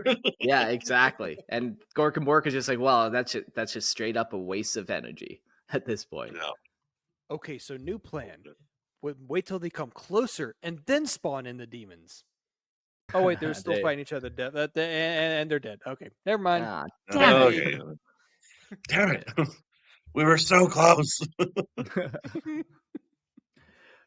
Now, Oh, we man. do And- have the example of Go ahead. Tuska Demon Killer, who is like, it maybe could be classified as this demon type orc that we're kind of talking about. So let's read about them or him.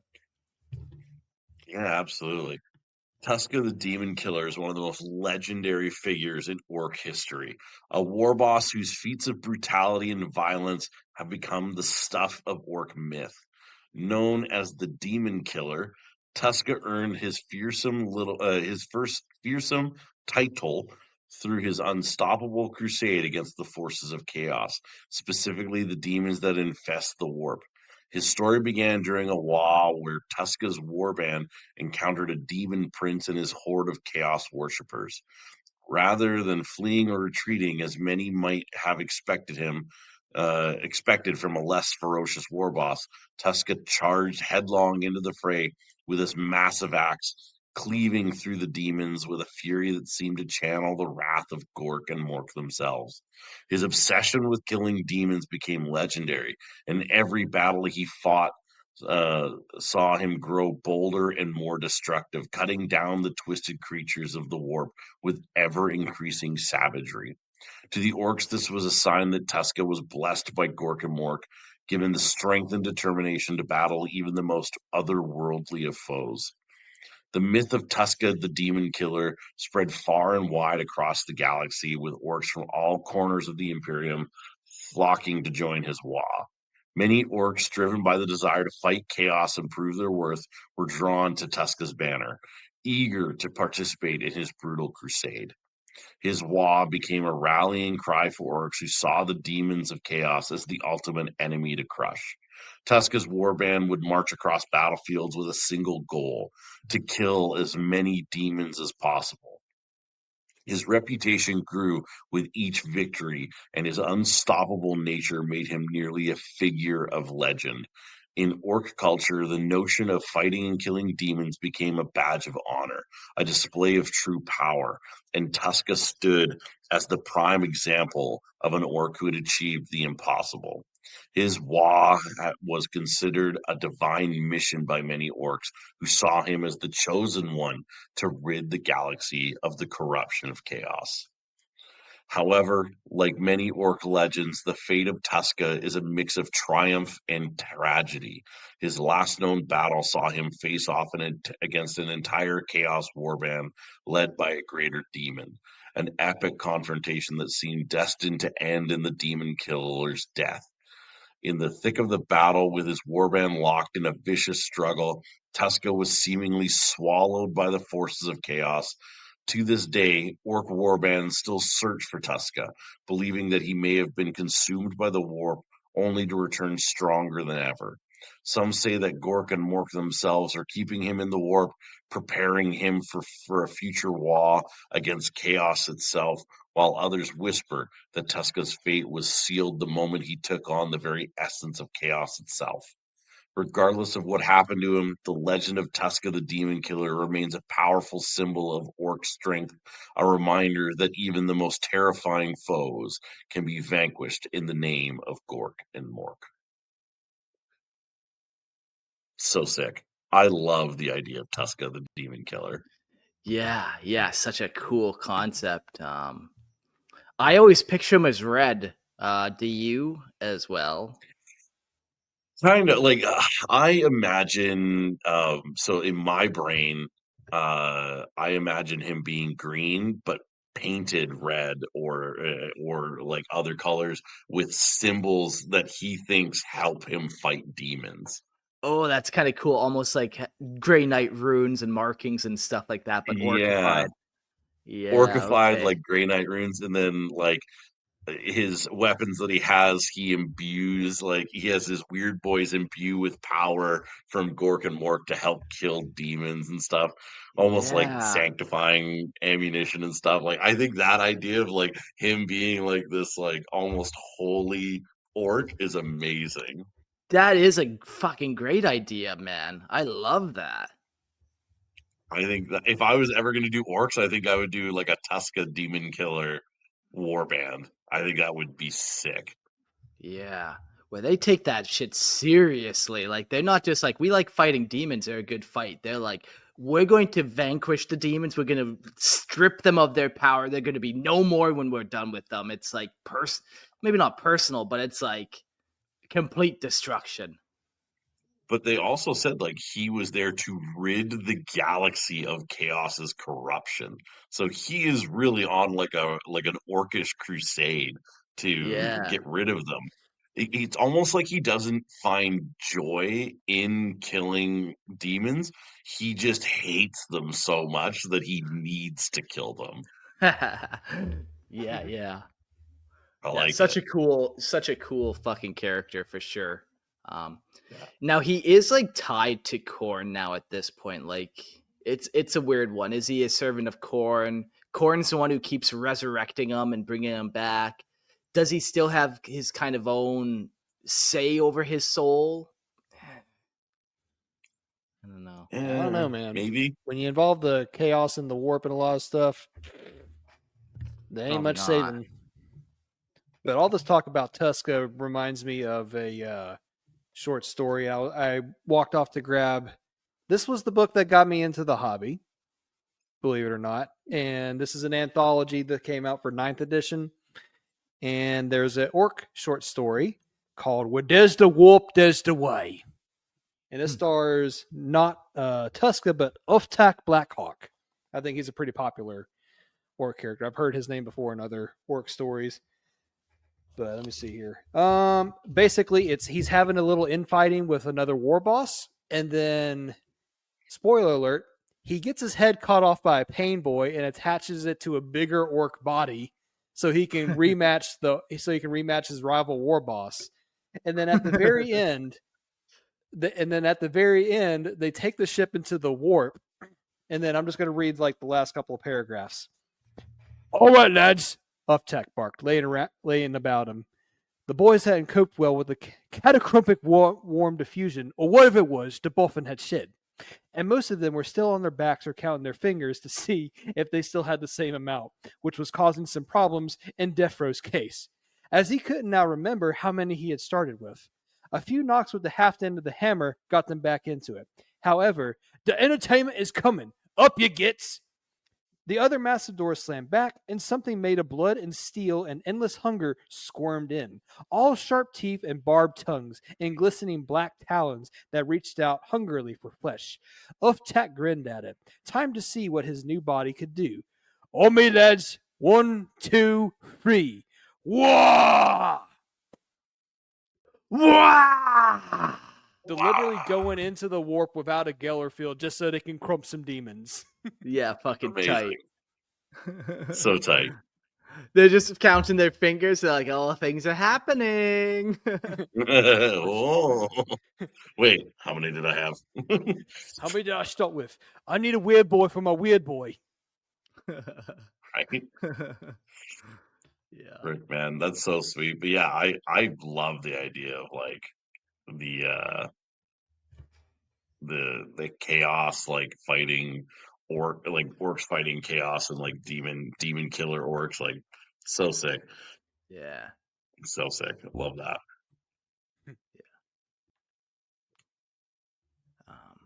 The next little bit we'll talk about is Gork and Mork culture, involving the clans specifically. So, we have the snake bites, the goths, the evil sons. We got all those. So how does Gork and Mork culture kind of bleed into those? Well, funny you should ask, Mark, because I'm going to take it over from here. Orc clans all revere Gork and Mork, but the way they interpret and honor their gods varies based on their unique cultures and ways of war. The Goths, being the biggest, toughest, and fightiest of all orcs, believe in Gork above all, brutally cunning and smashing heads without much thought for trickery. To them, Mork is a bit too sneaky, though they still give him his... Orc voice it is. Goths show their devotion by constantly brawling, never backing down from a scrap, and leading the biggest wars. Their bosses often claim to be direct mouthpieces of Gork, and if an orc dares to disagree, he gets punched in the face until he sees the truth. The Bad Moons, being the richest orcs, have a different take. They believe Morks favor their cunning business sense, allowing them to amass the best gear and flashiest weapons. While they still respect Gork's raw strength, they see Mork as the cleverest of the gods. After all, what's better than crumping an enemy? Crumping an enemy while wearing golden teeth and firing a custom mega blaster. Their mechs and flash kits often claim divine inspiration from Gork when they build powerful and often unstable weapons, believing that the sneaky brilliance guards their hands. Now, on the other hand, the Blood Axes have a more tactical and strategic view of Gork and Mork.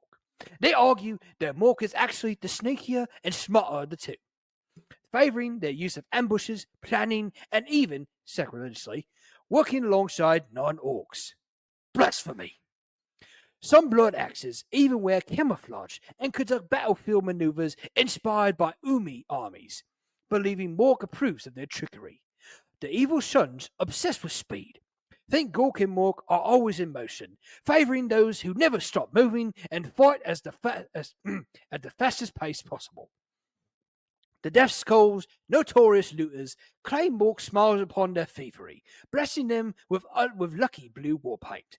Lastly, the Snake Bites, the most traditional of the Orks, believe in a more primal version of the gods. Gork is the spirit of the hunt, while Mork is the wily survivalist who ensures the Orks endure no matter what. And this makes me think of a nice little poem that I'm going to read out to you now. Roses are red, red makes things go faster. So tell the Zorgan mech boy to put it on a blaster. That's funny. Beautiful poetry, beautiful. Man, just such culture with the Orks, you know? Instead of William Blake, it's Orklam Blake. Yeah. Love it. Yeah, I like how the Orks kind of like, you know, they all kind of have their own interpretations of Gork and Mork, and they just find things that make sense to them, and they just go with it, you know? Whatever. They're all serving Gork and Mork, whether they're from the Goths or the Snake Bites, and they're all doing it in their own way.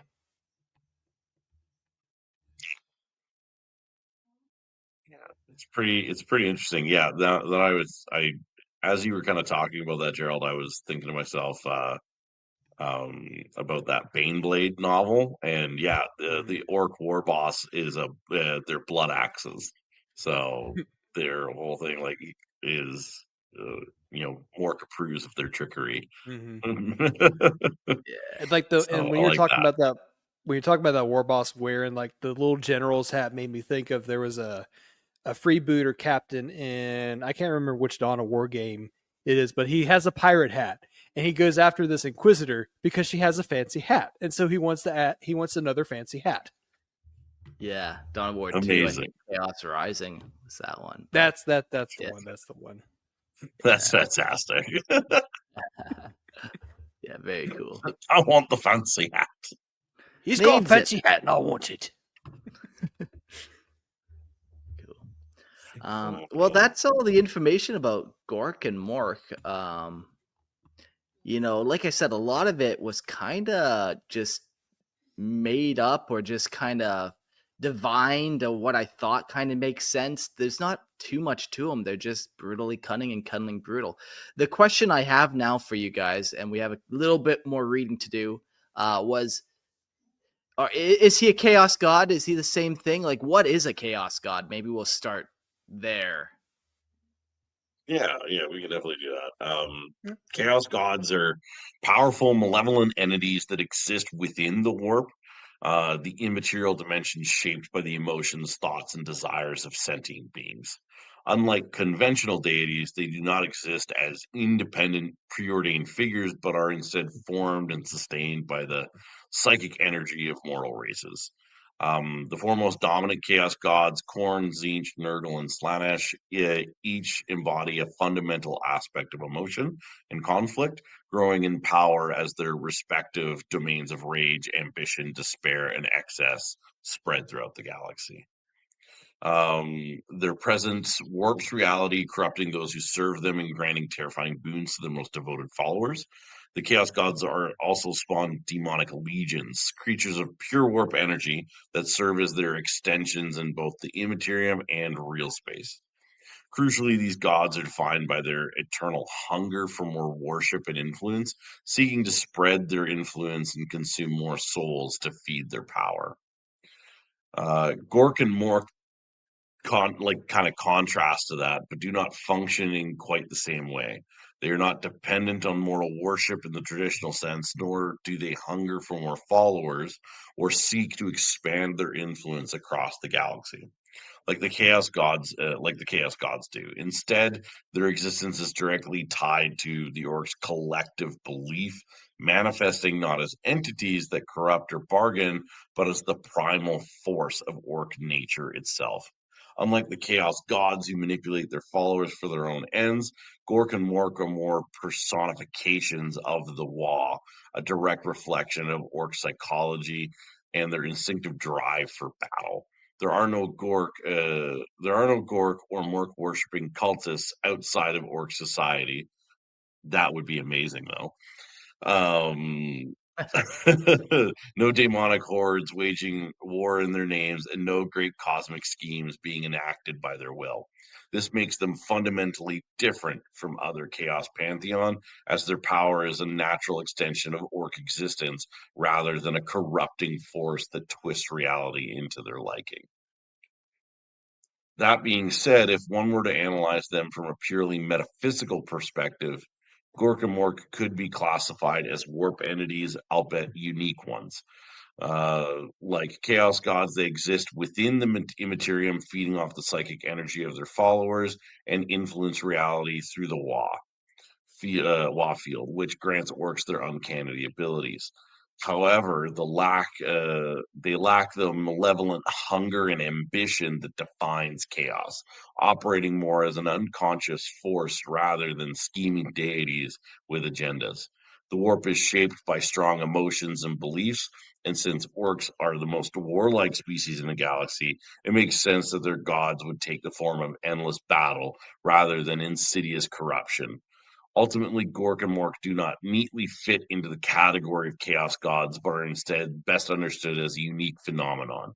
Anomalous warp entities fueled entirely by the will of the orcs, existing solely to embody and reinforce their endless cycle of war. Yeah. So pretty similar, but also slightly different. And they just don't quite fall into that chaos god category, even though they are very chaotic and all they do is destroy things. They're not creative builders necessarily. They're yeah. So very different. I like too that they don't have their own demons, and it's interesting seeing how many different ways we can get these gods in the warp to kind of manifest, and all these entities, different abilities and stuff. Yeah. And like the other thing too is like it had said, they're not trying to extend these great schemes. Like they're not playing the great game like the other Yeah, chaos gods are. They are just playing their own game. They're like they're the two-headed monster just going whap whap whap whap to each other, playing with themselves more than anything. So I yeah, think that's kind of where they sit. So they're not chaos gods. They're not playing in the great game, but they are their own entities that are godlike. yeah. They almost don't seem like they care too much about the fate of the galaxy necessarily. They're always going to be happy. They don't need to really have that same like great game mindset of getting all the souls. Like they got their stuff locked in. Even we've talked about chaos gods outside of the galaxy. Are they in the galaxy next galaxy over? Well, maybe Nurgle is. All galaxies decay. Maybe Khorne is. Lots of places are at war. But we've heard like when some psychers look out in the galaxy to other galaxies, all they hear is WAAAGH, and maybe that's another factor of like why they don't really care about the great game, or like why they just kind of fight themselves, because they're everywhere. They're in every galaxy. Orcs have already infiltrated the universe. Now it's just fighting, which is what they do. Winning since day Hell one. yeah. Yep. Now that you say that, like the psychers, like some of them look out past the galaxy and all they hear is WAAAGH. Like I imagine, because like Tyranids are extra galactical entities. Like half the galaxies Tyranids, half the other galaxies are Tyranids, half the other galaxies are orcs, and they're just fighting, and we're just like a pebble in the sand, going, "Please, Yeah. please don't crush us yet." Please leave our galaxy alone. Yeah, that'd be amazing. The great green is greater than the great gain, Plain Jane says in the chat. Yeah, that's a Ooh. good one. Plain Yeah, Jane's been I like coming that. with some fire comments this Yeah. stream. Yes. I feel like that's the first time in the chat for this person too, so welcome, and yeah, always fun. Coming in with some strong Good base takes. Just right out the gate. All right, we're almost done. You know, you guys could sum up in your best orcish voice. You know, we kind of already did it, but how do the gods, or what's Gork and Mork's relationship to the chaos gods? How do they really feel? Well, chaos gods. A bunch of squabbling gits always screaming and arguing like a bunch of runts fighting over the last bit of squig pie. Delicious. It's making me hungry. Corn. He likes fighting, sure, but he ain't got no cunning. Just smashes stuff without thinking. Too predictable. Zinch. Too busy plotting and scheming to throw a proper punch. Nurgle. All he does is just sit around and rotten. And Slanesh. No orc's got time for all the weird, fancy nonsense. Gork don't need 'em. Gork don't care about 'em. The WAAAGH is bigger, better, and meaner than any warp spawn nonsense they got. Let 'em cover in the realms. Let 'em cower in the realms, sorry. I'll just stomp through 'em when I feel like it. Chaos gods. Ha! A right bunch of git they are. Always fighting each other, always playing silly games. They don't work together like a proper WAAAGH. Corn, he's too stupid to be dangerous, just runs in swinging. Zinch thinks he's clever, but an orc could outfox him in a real scrap. Nurgle, too slow, too lazy. Slanash, poof, ain't even worth mentioning. They got the warp, sure, but we got the war. And that's something bigger, meaner, and greener than any chaos trick. Let 'em play with the games. Me and Gork are too busy getting stuck in and winning. WAAAGH! Okay, we're into WAAAGH! Collins, man. We got Grim just chomping at the bit. I highly recommend, if you're not watching a live stream, hop on now. And yo, Grim, welcome to the show. Yes. I love it.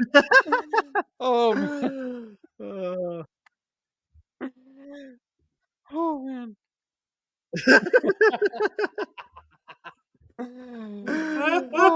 I hope you didn't use Fantastic. GW paint to paint your face green, because that's a $20 gag all of a sudden.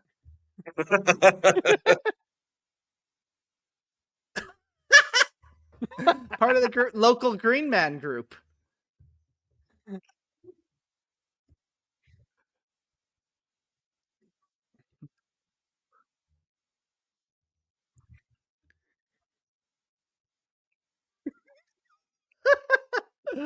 Yo, also, man. that power claw is outrageous. Flash that up for me. Holy fuck. Oh, it's beautiful.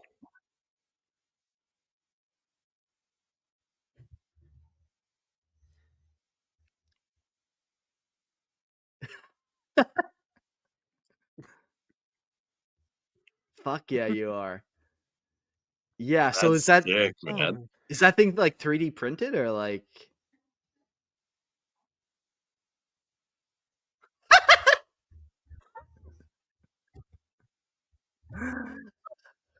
who are you to argue? It's almost free. He's giving it away. He's giving power claws away. He didn't even want teeth. He didn't even want teeth. He didn't for even it. want any teeth. No Fucking teeth. idiot.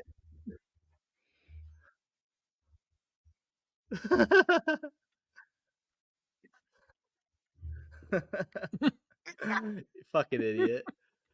There you go.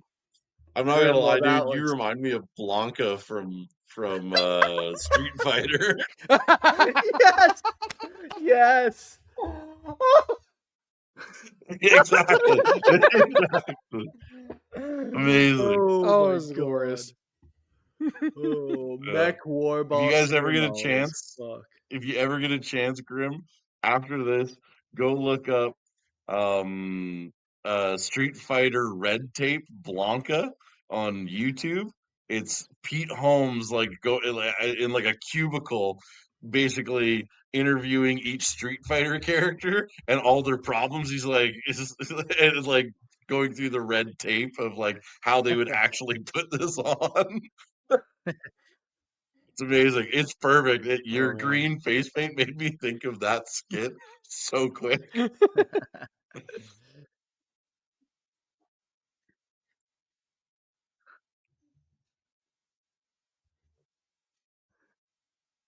The greenest. Yes. Fuck yeah. And the Perfect. black and white's okay, because you're wearing the colours of the Goths, who are the bestest of the Orks.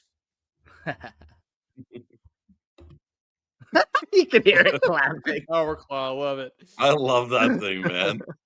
Oh man.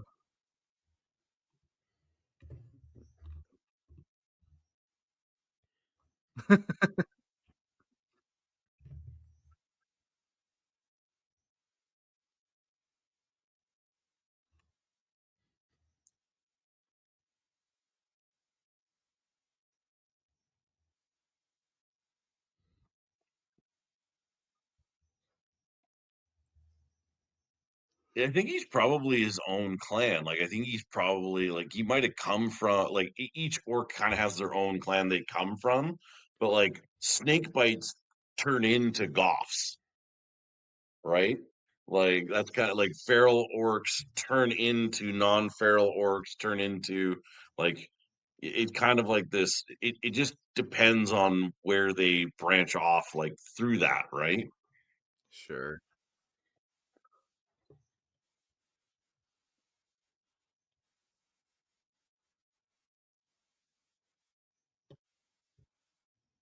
No, Oh I think God, it's I don't the know other way. anymore. I think it's clans cannot switch. Like once a snake bite, always a snake bite. But like the tribe you're from, that could change.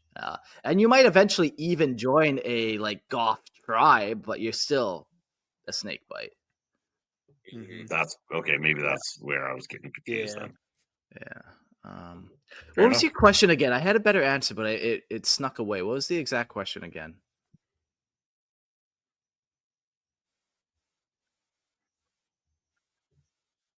Okay, well, fuck it. Okay. um, all right. Well, any other thoughts there, Grim?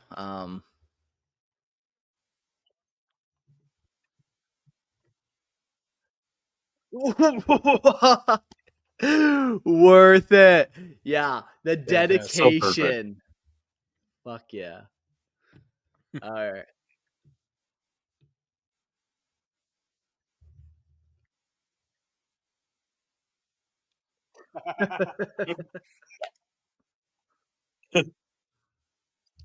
It's beautiful. Beautiful. Just he's got the lighter. Oh my God. He's doing it. He's doing it.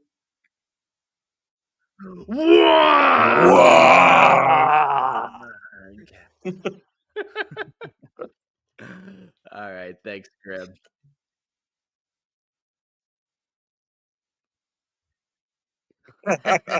Well, you go take care of yourself there. All right, Grim. Adios. Thanks, Grim. This is excellent.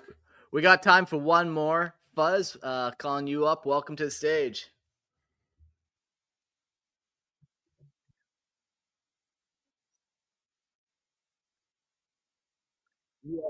Wow. Hey, no, don't worry, Fuzz. You're green with envy of Mech Boy. Hey.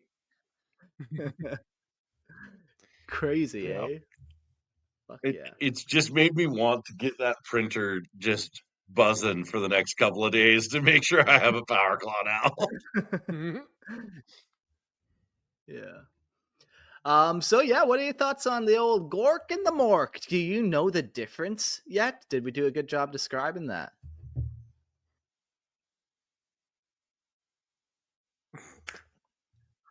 Damn. In one ear, out the other.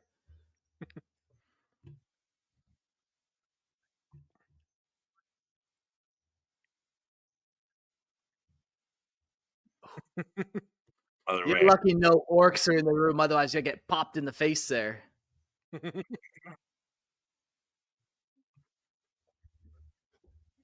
Nice, nice.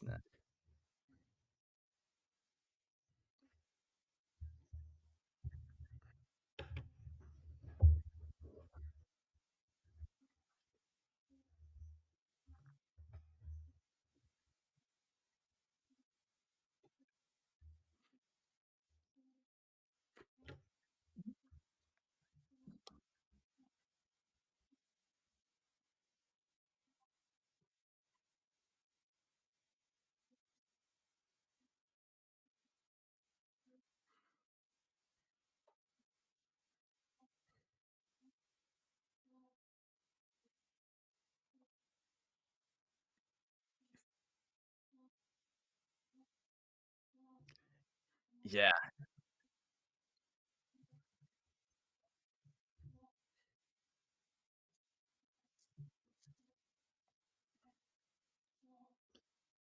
Maybe it's like insulting even for them to split their power off. Like, what's more insulting to an orc than to make himself like less powerful? So maybe even just on a conceptual level, they're just no demons for us. That makes us weaker.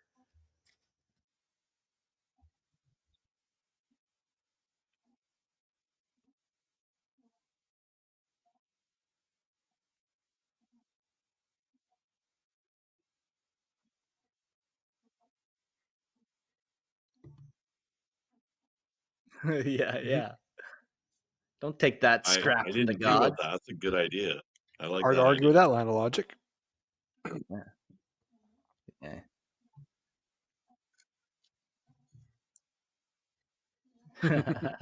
Yeah.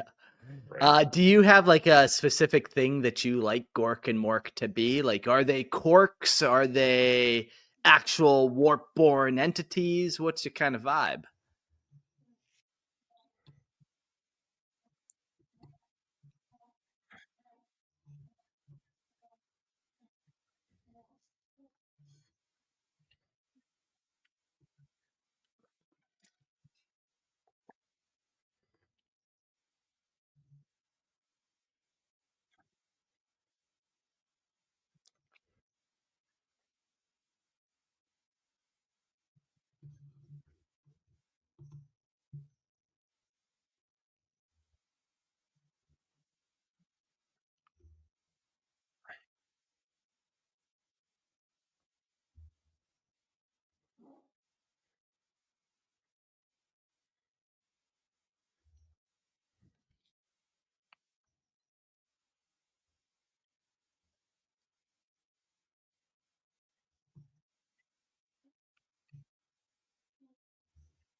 Yeah. Yeah, yeah. Yeah. Yeah, I do like that where it's like, they crossed that threshold of the amount of orcs that were in one spot at one time, and then boom, Ork and Mork are born. It's almost like the hive mind, which I kind of classify as like a warp entity. And the way it's born, where you get enough Tyranids together and you kind of create this thing, this creature.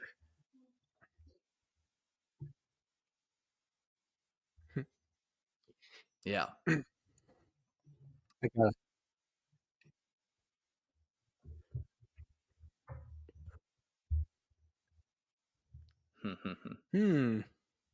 Go for it, Gerald. Go for it, Gerald. I like to think of myself as I'm getting to it. I'm getting to it. I like to think of myself as more like Gork. He's so brutally cunning because he likes to just go in there and smash things. Now, unlike Bro Diddley over here, I'm more of a short in stature, so I gotta make up for that with my brutal rage and cunning and smashing and just a pure wah. Yeah, yeah. So you guys you flipped your personalities there and what you should be doing. Nice. Okay. Well, Yeah, then I'm that definitely means more, man. Cunningly brutal. Gotta be cunningly brutal. Yeah. Yeah, because it's just it's no fun just being brutal. You gotta have a reason to be brutal. The cunning is making them realize that you are being extra brutal. That's just how it is. It's just how it is. Yeah. And then I guess that leaves me in the old Gorka Morka camp, so I can be both. Is that legal? Okay. I'll email them after the show. Does this mean Mark is actually Gaz Cool Thracker? Which one do you like more?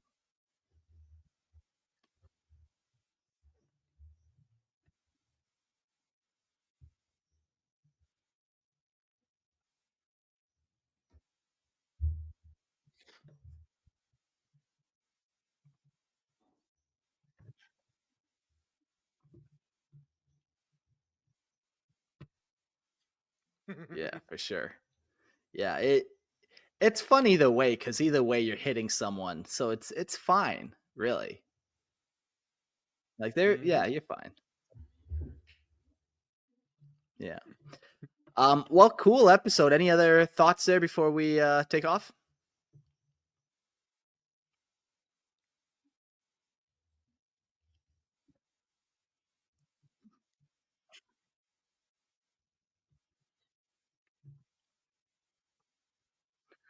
Yeah.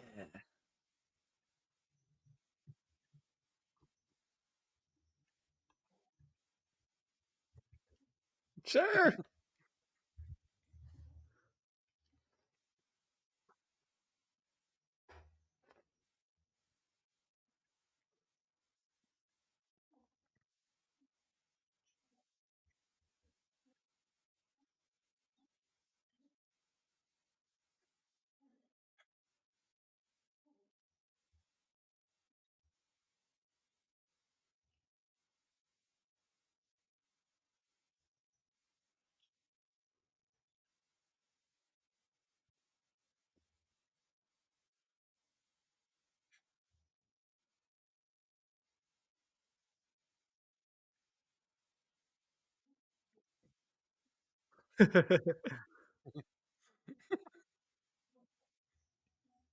Yeah.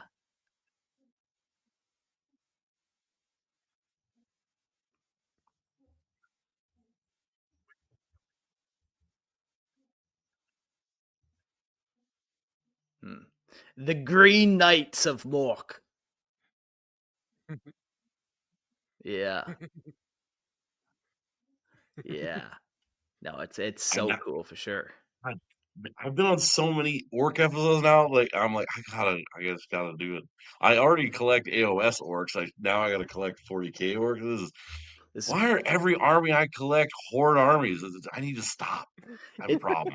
it's fine. You can use Merlin's Miniatures promo code Lorehammer, and when you buy whatever you want, they'll give you a little discount. Just go to Merlin's Miniatures, use their shit, hook you right up. That's what we gotta do.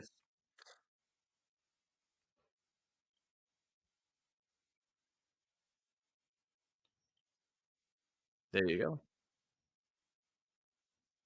Yeah, there you go. Help Nice. out the show, help out that. Cool. Fuzz, anything else?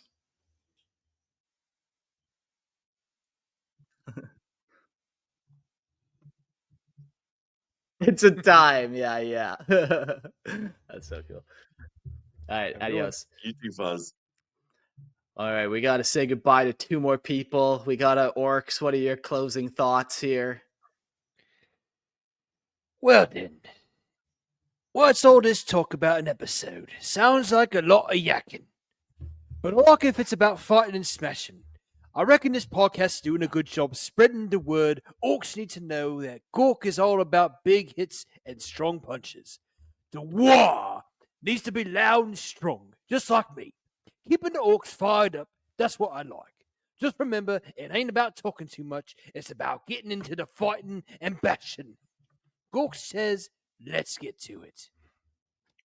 WAAAGH! This WAAAGH. podcast fun, innit? Lots of talk, me and Gork, what we do, how we work. If it gets to Orcs thinking, it making clever plans, then I'm all for it. But don't forget, it's not just about talking. It's about messing with the enemy, making them trip up. I like the idea of spreading the word of cleverness and sneaky tactics. But remember, it's all about action in the end. Let's make them think before we hit them. Oh, just beautiful. Wise, wise words. Truly religious fanatics. Just moral exemplars of the orc code you both are. Understanders of philosophy and knowledge. Cool. What a fun episode. I always love orc episodes, man. Like, they're so goofy, so fun. They're classic, man. Possibilities are just always endless with that. Yeah. That's Yeah, what I yeah. like about it. I've said Yeah, multiple like- times before, Lorehammer has never had a bad orc episode. So Yeah, like even the Are you concept of like insinuating that there are bad Lorehammer episodes? Is that what hey, you're saying yo, right now, Gerald? there is. Go listen to the random button where I just hit the Lexicanum random button for an hour, and you'll learn there are, in fact, some Oh are. no! Oh no! Yeah. I love it. Cool. Well, thanks everyone for listening. A lot of fun. If you want to come listen to more of me, you can go check out Lorehammer Listener Lore podcast. I do homebrew lore where I read off your guys' lore, and it's a lot of fun. And then if you want to hear about Warhammer Fantasy's orcs, come on over to the Grimlore podcast. We talk about Warhammer Fantasy, and we actually just did an episode on Age of Sigmar. Very cool faction. If you know anything about steampunk dwarves, that's going to come out as of time of recording. That's supposed to come out tomorrow. So yeah, Nice. there you go. Cool. And if you guys want to see some cool pictures, just go follow my Instagram at dwarven.horde.minis. Cool. Dwarven.horde.minis. Do you mostly do 40k stuff? Do you kind of branch out into It's mostly 40k stuff on there. It's not a whole lot of dwarf stuff currently. It was more I was thinking about the idea of like I don't have a pile of shame. I have a dwarven hoard of treasures. yes. Okay, I get it. I like it. So, yeah. But I'm actually currently working on a dwarf army. I am working on some fire slayers that I got for a steal of a deal. I got like a 2,500 point fire slayers army for $200. Whoa. Yeah. Okay. That is in used condition, so $200 Canadian too. So that's like it's like $10 American. Yeah. Giving away. Fucking giving it away. So I'm gonna be doing some of those here. I'm just doing like a couple test models, figuring out my scheme, and then I'll probably start actually banging those out because I want to actually do an AOS league here in Saskatoon. So Cool. Very cool. Fantastic. So what was that again? It was Dwarven Hold Minis? it's Dwarven Ho, yeah, it's Dwarven Horde. So Dwarven.horde and HORDE.minis. Cool. Perfect. Yeah, cool. Go check that out. And no Patreon members this Wednesday. You know, the episode between Tuesday and Wednesday, it's only a couple hours before I record between them, so no one really often doesn't sign up. But you could, and you could be the one person to do it. So definitely go do that between Tuesdays and Wednesdays. Thanks everyone for listening. And the next episode, I think we're jumping into Can and the White Scars. So going to be going on that like little 4-episode arc that we've kind of gotten used to. So going to be a lot of fun. I owned a motorbike myself, so right away I feel like a kindred spirit to the man. See you all on the next episode. Adios. WAAAGH!